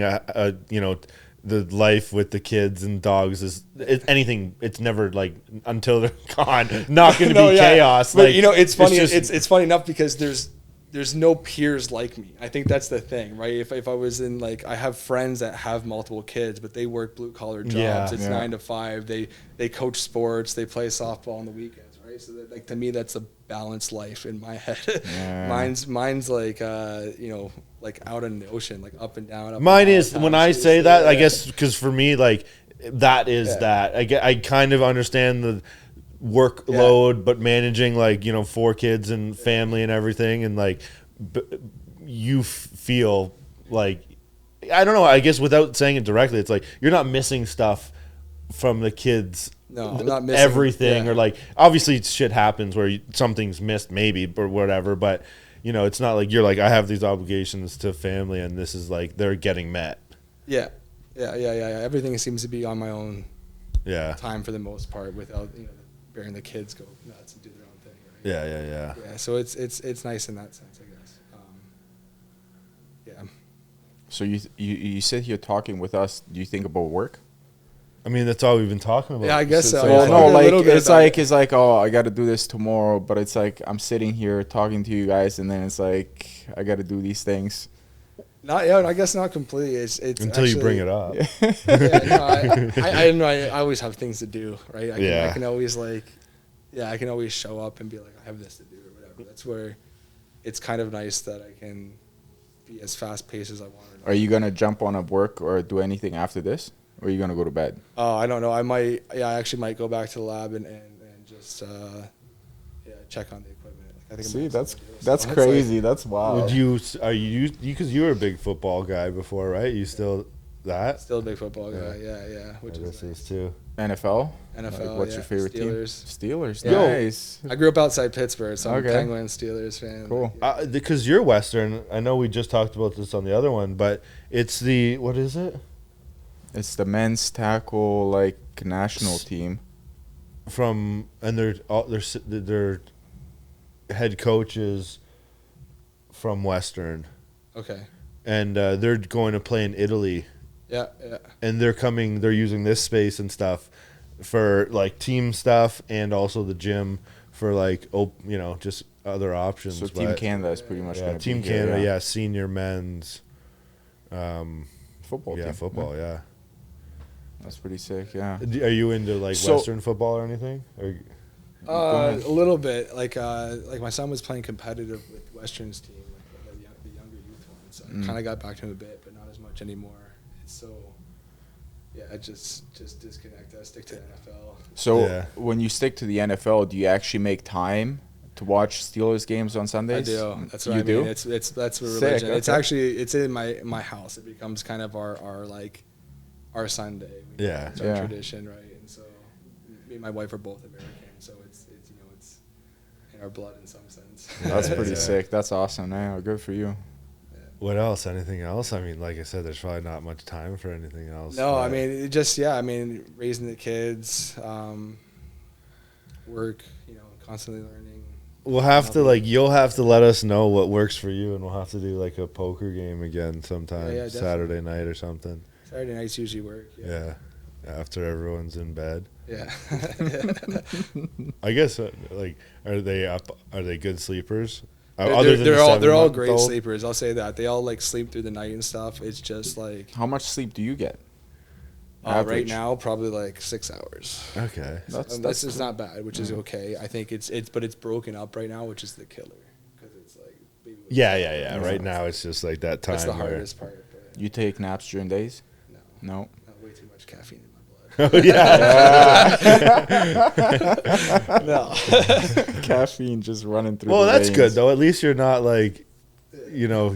anywhere I shut my eyes, I'm falling asleep for. No, I don't fall asleep. If I end up sitting down on the couch to watch a show with the kids, I'll fall asleep. But that's I usually find not that, the like- case. I'm come home from work, cook dinner. By the time dinner's done, then it's bedtime routine. I find that I won't be tired at all, but if I sit down with Tatum and watch something, I'm like, why the hell can't I keep my eyes open? I just no matter so time or calming. day, it's if it's sitting watching something with her, I'm like, oh man, I'm 10 minutes snooze, and it's I'm not even tired though.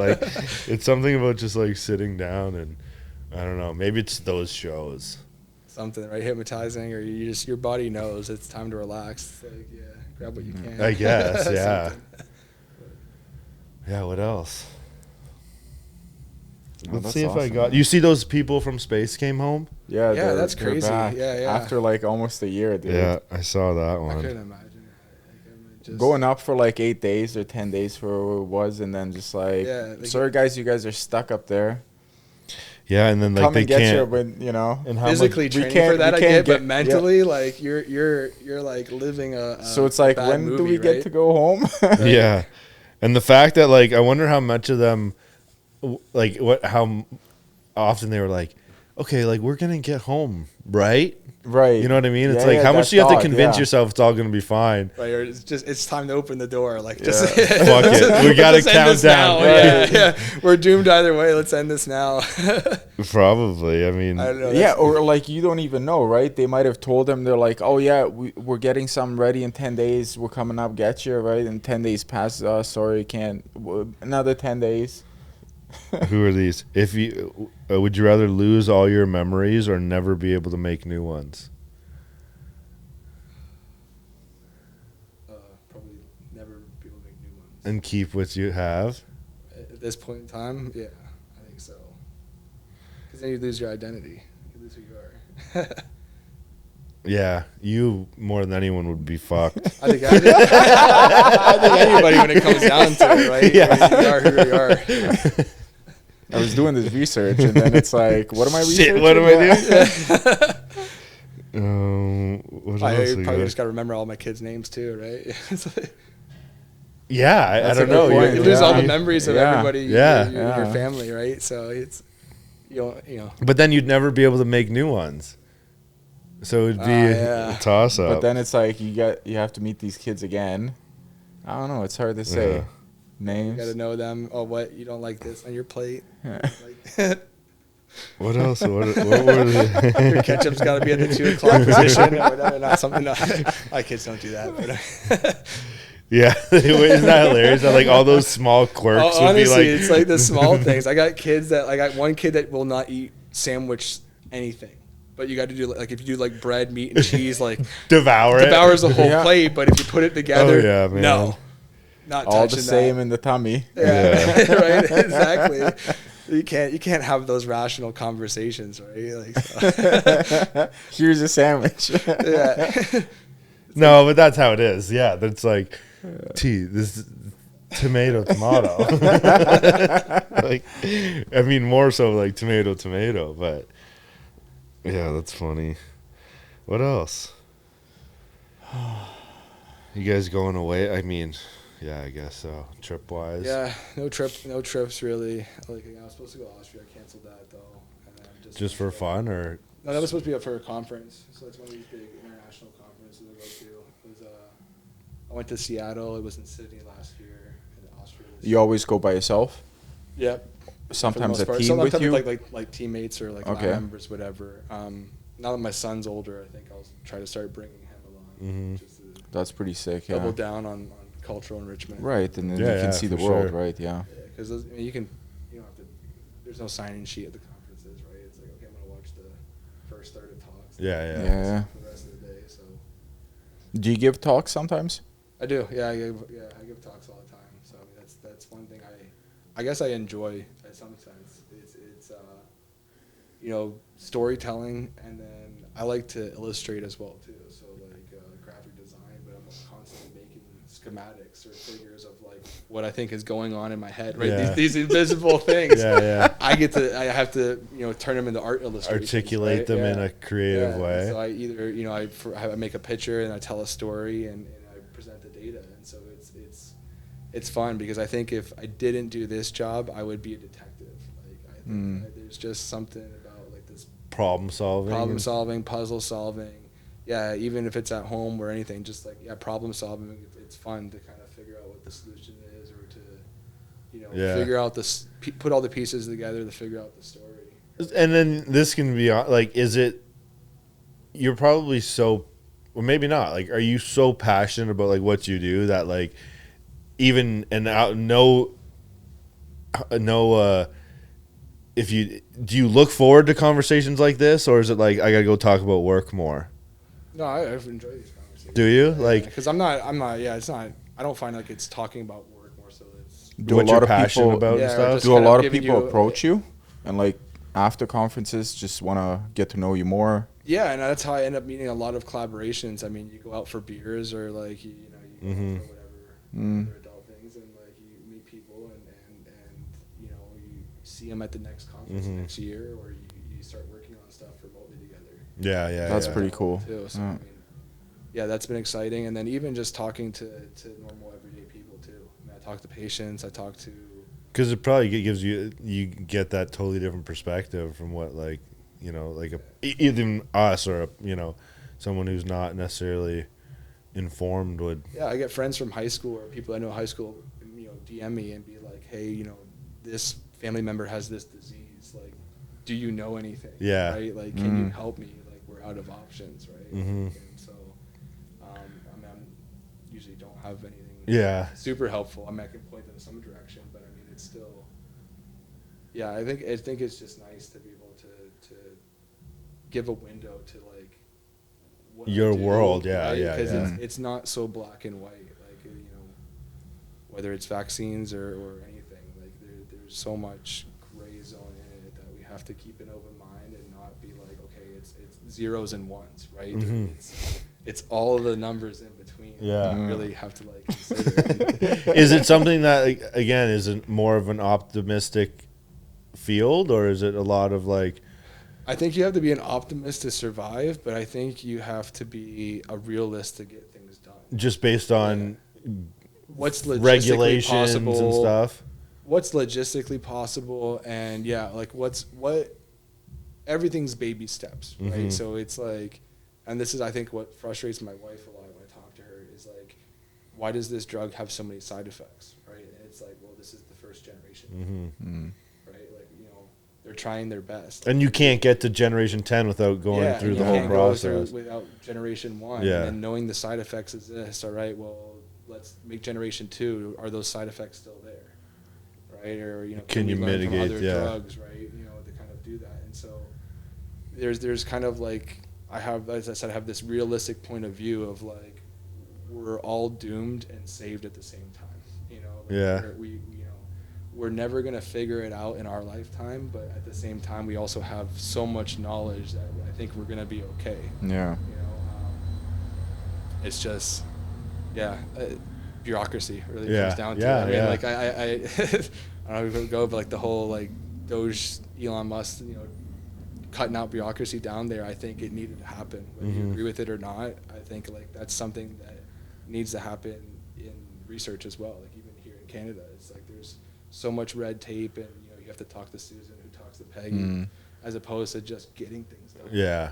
And so that's to me a huge hindrance of Cut the red tape. cut the red tape. Let it be a free market in some sense. And I guess we want to protect people, and for good reasons, right? Like there was before I pronounce the name wrong, but that morning nausea medication that they were giving like in the 50s or 60s or something like that.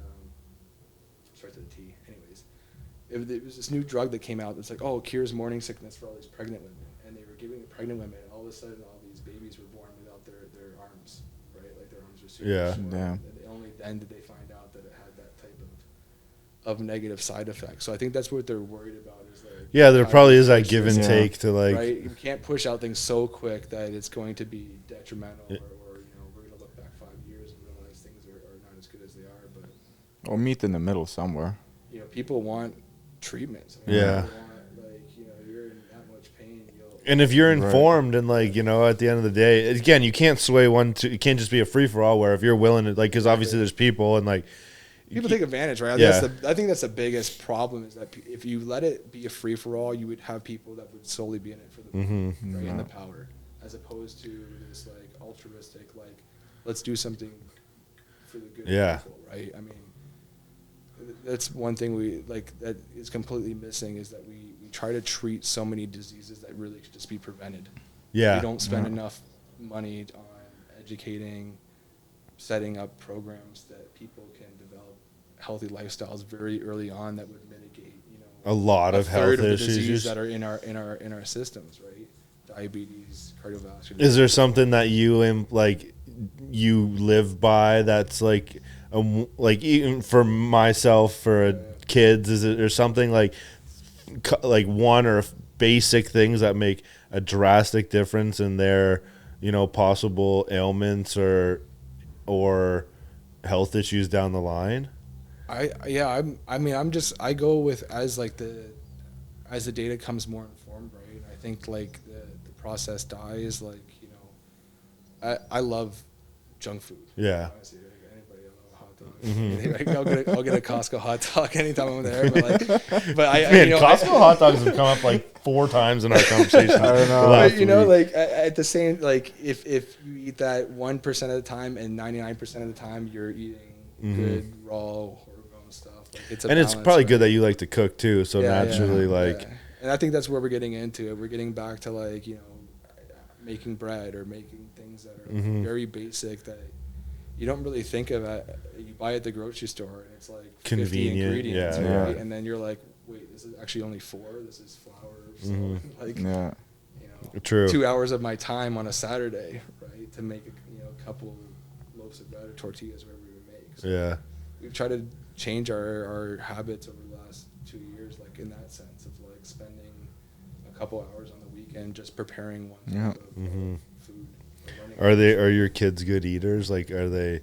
Yeah, they're relatively good eaters. As far as eating whole foods and everything like that. Yeah, they'll eat. Yeah, it's just this person doesn't like Yeah, So yeah, it's like you're screwed tonight. yeah. Some of us are eating this tonight. You know, you can pick what you like, or Yeah. you know, yeah. Yeah, it's again totally different when you got to appease 4 Yeah, it's a whole appetites army. versus each one. one becomes a whole new challenge. I'll say that. So you got the one. That's a whole. You're in your own. Yeah, I you're in know. your That's own why I world. can't even like. You're in your own world at that point. Yeah. Oh, you want one hot dog today? Okay. Yeah. But yeah. So that's just I think just lifestyle. I mean, staying active, like things like that. Mhm. Just I don't know. A lot of things that could be prevented. Yeah, for sure. And then even more probably like into adult, the people just live these lives that are just prime for health issues and everything. Do you listen to music podcasts while you work? Music sometimes. Podcasts. Most recently, French. Like trying to Learn some French. Yeah. So, but like I'll listen to. Oh yeah, I guess you can. You got lots of audiobooks. time. Yeah, I got lots of time. I'm really not even worried about it, to be honest. That's just what happens when you're smart, though. I'd be like, I don't think we can move. I'm never gonna be able to learn this. If I don't learn it, it's all right. I mean, I'll learn some of it. I'll learn enough to survive. If I don't, if I teach, I can have slides in English, but have to teach in French, or vice versa. Okay. In French and Yeah. so right now I'm like, using Google Translate like to write emails to people or like whatever. It's fine, but whatever. So. And they're like, "Oh, look at this guy using Google Translate." You know, it's funny because though, it's like, probably a lot just of them like, tell me to do that because they're like, this is what I do too. Yeah. oh Because, yeah, so at because least you're on the same. Well, yeah, because like, they're all like most people go to the States to get trained, and so they're like, I only know English. Yeah, true. And they come back and you're doing everything in research in English, but it's really just like the paperwork for the university and teaching that's in French. So it's like a very like small Yeah. things, like it's what else do you listen to? Like, so what other podcasts would you listen to? True crime. No, I can't. Okay, good. I was hoping you were going to say no. Someone. No, I mean like Joe Rogan stuff. I've listened to. I can't think of names off the top of my What head. are the I like a more- lot of like the motivational books, audiobooks. Yeah. Mm. I'm terrible with names, but there was the bow hunter guy. He had a book on like he's like Yeah. bow hunts by foot and runs like 10 miles. Haynes or something like Something that. like Or there's a that. bunch of them too. Yeah, so that's things like that I kind of will throw on. and whatever, Just put in the listen to, background, put in the yeah. background. Because I was by myself for a while, but more recently I've had people actually Yeah. in the lab, so it's constantly like, Yeah. hey. Yeah, for sure. And then guitar, you play. Playing guitar, yeah, not as much anymore, but trying to get back into it, and then just kind of staying up with sports, like football and big thing. You play fantasy? I do play fantasy, yeah. Another commitment. yeah. So do play fantasy, yeah, and so that's always a good time. I'm not. I'm not. Fantasy gets crazy. Fantasy does get crazy. Yeah. So a couple of I was in 2 keeper leagues, so Okay, cool. Yeah, 2 leagues. yeah. Sick.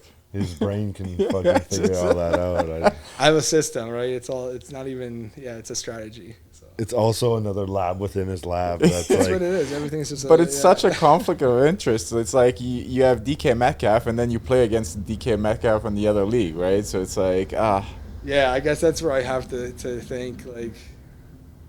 I keep them separate. Yeah. To me, it's more. To me, the best thing is the draft strategy, because I have something like where I always draft tight ends in a certain round, and player value for position. Right, I have at least a system. Everyone's got a in my own head, strategy, yeah. So I like to see it pan out, or I like to see it completely shit the bed and end up in last place too. So. just put that in some software and make that drafting I'm process. trying, right? That's you the- really could, and people That's the do. $10 million idea where you just sell the Yeah. software that helps you draft the best fantasy That's team. kind of what they're already doing with like the pre-rankings, right? Yahoo, Right. Whatever will give you Yeah. projected scores, Yeah. and so they're using AI really. Yeah.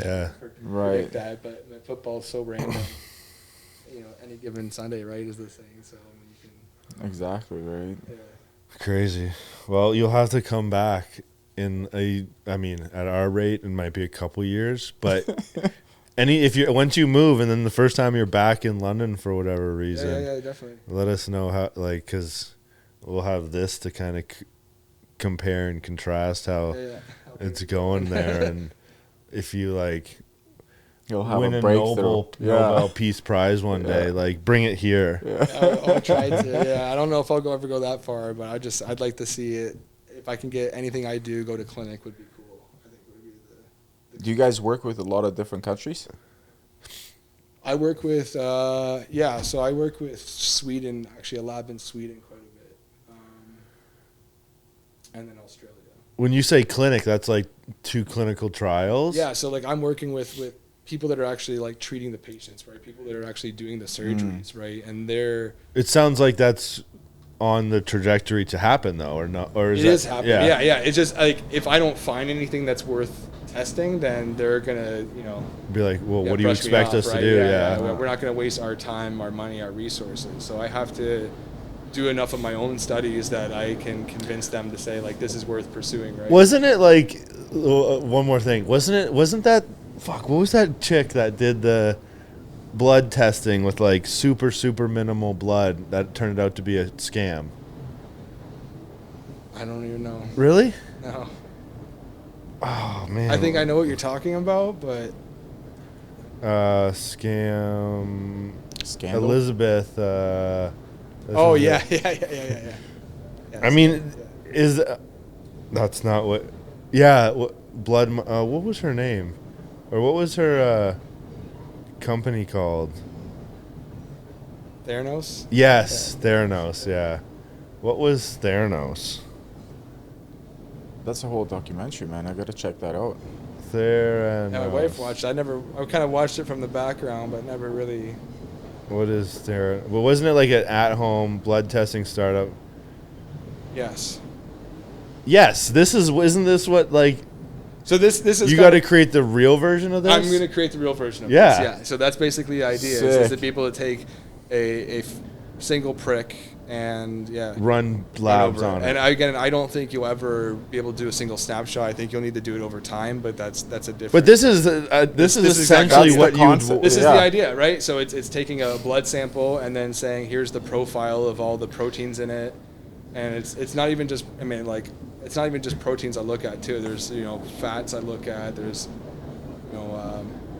small molecule stuff like But amino that's acids. But funny you because kinda that's look at it, like, you get the whole profile, the whole picture, and you can kind of say, again, this looks like cancer. This may not. yeah, be this cancer. this whole concept extrapolates out or in to just being testing things in such small sample sizes. Yes. Essentially, right? Yeah, Like, yeah. So the idea is here. I think people are still doing this. Like, there's a couple papers recently that they've done thousands of people. It's not small volume sizes, but the idea is doing these large screens, and then can you see patterns that can predict certain diseases that are in likely to certain develop. like Just the general population. Yeah. So that's the idea. Like anybody can certain go blood test demographics and, or something then too. So if you take a blood test this year and then take the one next year, the difference between those two blood tests is more valuable than to give anyone by itself, Sure, right? and then just to see like Is something increasing? the So, yeah, variabilities yeah. and what Yeah. caused those levels to change or anything like that, Yeah, exactly. or whatever. Yeah. Because you can also detect shit, right? It's like Yeah. I mean, it's like, imagine you're testing like testosterone deficiency, right? And I'm a guy that has I'm not personally, but imagine a guy that has high testosterone naturally, but it's actually decreasing. And so if I take this snapshot, well, it's still in the range of the normal male, but on a personal level, it's actually decreasing over time. Sure, right? sure. This is where I say like, we don't take time into consideration enough when we Right. do a lot of these tests, right? And so a lot of it's snapshots or waiting for the person to complain enough of, But hey, yeah, I see what you mean. Like over time, if you were Yeah. required or like just could go at home and pick your blood send your sample in, once a month, once a day, once a year to have those consistent how much tests. would you pay, right? I mean, Yeah. I think, maybe not everybody, but people that are health conscious. Well, they'd would, again yeah. see trends again even if you're My say, wife would for sure. She Yeah. would spend the money on it. I know that. absolutely So, anyone would yeah, because yeah. that's essentially well, you preventative can prevent exactly. like Yeah. medicine is where that starts to be And that's kind of where like the 23andMe, right? The whole DNA testing that came out, right? I mean, people were looking at their heritage, but they're also telling you, do you have genes that are related to like certain heart attack conditions or whatever else, or breast cancer, Yeah, right? yeah, Like yeah. that's Angelina Jolie got her breast augmentation because she has the one gene that's mutated already. That's Really? passed on, yeah. Crazy. So you can kind of, yeah. So don't forget about us when this you. I won't, yeah. Like fuck, because we'll be clinical trials for you. Yeah, I think this is the idea. I don't think you can do this as generally as she's saying, but Isn't it fucking wild? Like this is real though. Like this happened. This was real, This is yeah. not a made up story. Like and how people does are still doing this. Like I still see people trying to spin off companies. Like I just went to a talk today, and they're trying to sell a piece of equipment for $200K. and you're like, I know that's not possible. I'm also like, it's not that impressive, right? Or you're like, it's not like this is going to be obsolete in 2 years, or this is, Yeah. So like, how does something like this happen? Just pure fraudulent. because you have. It's a lot of people who end up making the final decisions aren't scientists. Yeah. Right? They're business people. They're venture capitalists. They're people. So they're looking for the money, pretty They're much. looking for the money. They might have done a small degree in business, but they're end up, they do a little bit of science, and then they end up doing business as their. And I guess like that, I think that was part of the documentary too, right? Like there are scientists along the way saying like, yo, this is not possible. Yeah. Unless, this was some revolutionary technology that did happen, which again, I guess then just extrapolates it up for the people that do kind of take that side. Yeah. It's As a far big, as it's a big investors? black box, right? So it's Yeah. very easy to like manipulate people into telling them what you think it's telling them. Yeah, yeah, Like yeah. it's, hey, give us your blood. And you have no clue what I'm actually doing with your blood. But if I give you results back, you're happy there's results, and they could be made up. And you're paying for it. And you're paying for it. But if I'm giving results to everybody, then it just seems like it's working. Yeah. Like, it's going to take somebody actually like really either knowing that the technology doesn't work or showing that one of these things isn't actually real. Right? Yeah. So, I don't know how she ever got uncovered or not, but I don't know. It'd be cool to go back and watch this now, just because I gotta go watch it now. yeah. I've never seen it. This, Yeah. but it'd probably just drive you nuts. I don't think it still happens a lot. Probably not on this scale of $9 billion, but there's definitely Could be in the tons millions. Tons of small companies that spin off that are Well, I mean, if you just stick to 1 billion, you could probably just fly under the radar possibly. until you just like exit Yeah. on your own doing and then move to Colombia or something. Like, just I don't know. I don't know how people do that. You just move somewhere else for the rest of your life. But just what do you do at that point Spend your Spend your $1 money. billion. I don't know. until it runs out? Yeah, By hey, I yourself don't know. though, like Yeah. I don't know. I mean, I'm just gonna say, if you got it the right way, I don't think we'd be complaining too much. That's fair enough. I guess Right. I would find new hobbies, I guess, that would keep myself busy. You'd probably Yeah, just yeah. build this $1 million lab in your basement and have fun with whatever the hell you wanted to do at that point. I'd probably do something. You'd be like Elon Musk, basically, probably. Yeah. Except with rockets, you'd definitely have a couple. You'd have like a team of like 10 of those robots cruising around. That's right. Like, how many samples can we pipette today? That's it. Right? Just start screening all populations. Give me everybody's blood in London. Yeah, that's funny. All right, you got anything That's else? awesome. Are you going back? You think Where? to, to the lab. work? I don't know. Maybe I might just wait till tomorrow. Yeah, I'll probably just wait till tomorrow at this point. Yeah, it's late. Sounds All right. like Jenkins or something. You'll still turn on the computer tonight. Yeah, I'll still check to make sure it's all running and stuff. And nothing's crashed or whatever. Do you run? Is it daily run? Or like, how long does one session One sample might run like an hour. Oh, okay. You get, Oh, like, okay. 20 samples. Is that machine running all day, every day? If it crashes, do you stop what you're doing and go and fix it? Yeah, so that's where it's like I can plan something for a Monday, or I can plan my week, and I show up on Monday, and all of a sudden I'm troubleshooting. And is it a finicky machine? Like Super it's finicky. yeah. Yeah, super finicky. Yeah, I mean Yeah. everything is like any little piece of dust that comes in the room and ends up in it can throw it off. Like Yeah. it's, So ultra. it's a pain in the ass. Yeah, and then there's other equipment. Like Monday, I'm fixing a vacuum pump that's like leaking oil all over the lab, and it's like I'm So you have to do all of I have that to do it yourself. all. Yeah, yeah. Damn. Just it's just stuff you pick up or learn. You probably have to, and in a roundabout way, you probably want to be the one doing that. Maybe not, but like I personally enjoy it, right? Yeah. Because I'd rather survive and fish for myself than and learn the be ins fed, and outs right? of that thing. I'm sure. Yeah, exactly, right. And it's nice to not wait on anybody Mm-hmm. for anything when it comes down to it. So. Right, because make a call. Can you come fix it? Yeah. Blah, blah, blah. Time wasted. Can you look at this? Yeah. Can you look at And then it's like the second opinion thing all over again for Exactly. repairs and shit. Right. I mean, if you can fix your own car, you Yeah. don't necessarily want to go to a mechanic. Yeah. So. Crazy. Well, That's a sick story, man. Good for you. That's awesome. yeah. Hopefully, it's not another. Well, yeah, you'll be gone, but seriously, like it'd be keep it. If Keep there's us in the anything loop. like, it'd be Hello. cool to like Yeah. just personally know how like that the whole move goes and setting up new routes. Say there goes and Yeah. No, I'll send you some stuff. And, I'll let you know how it goes and stuff. we got to do something before though. You go. Let us know because we'll do it. Yeah, I'm not moving until July, so Yeah. I'll be here for a couple of months. I'll definitely. Oh, still I'll- July. For some reason, I said I guess you got to go before school starts and everything like Yeah, that. we're waiting right? till the end of school and stuff. Yeah. And, yeah, slow move, and I have 2 birthdays in July. Like 2 of my kids have birthdays in July, so we're just kind of gonna make that the easy month. and Yeah. start out What July. day?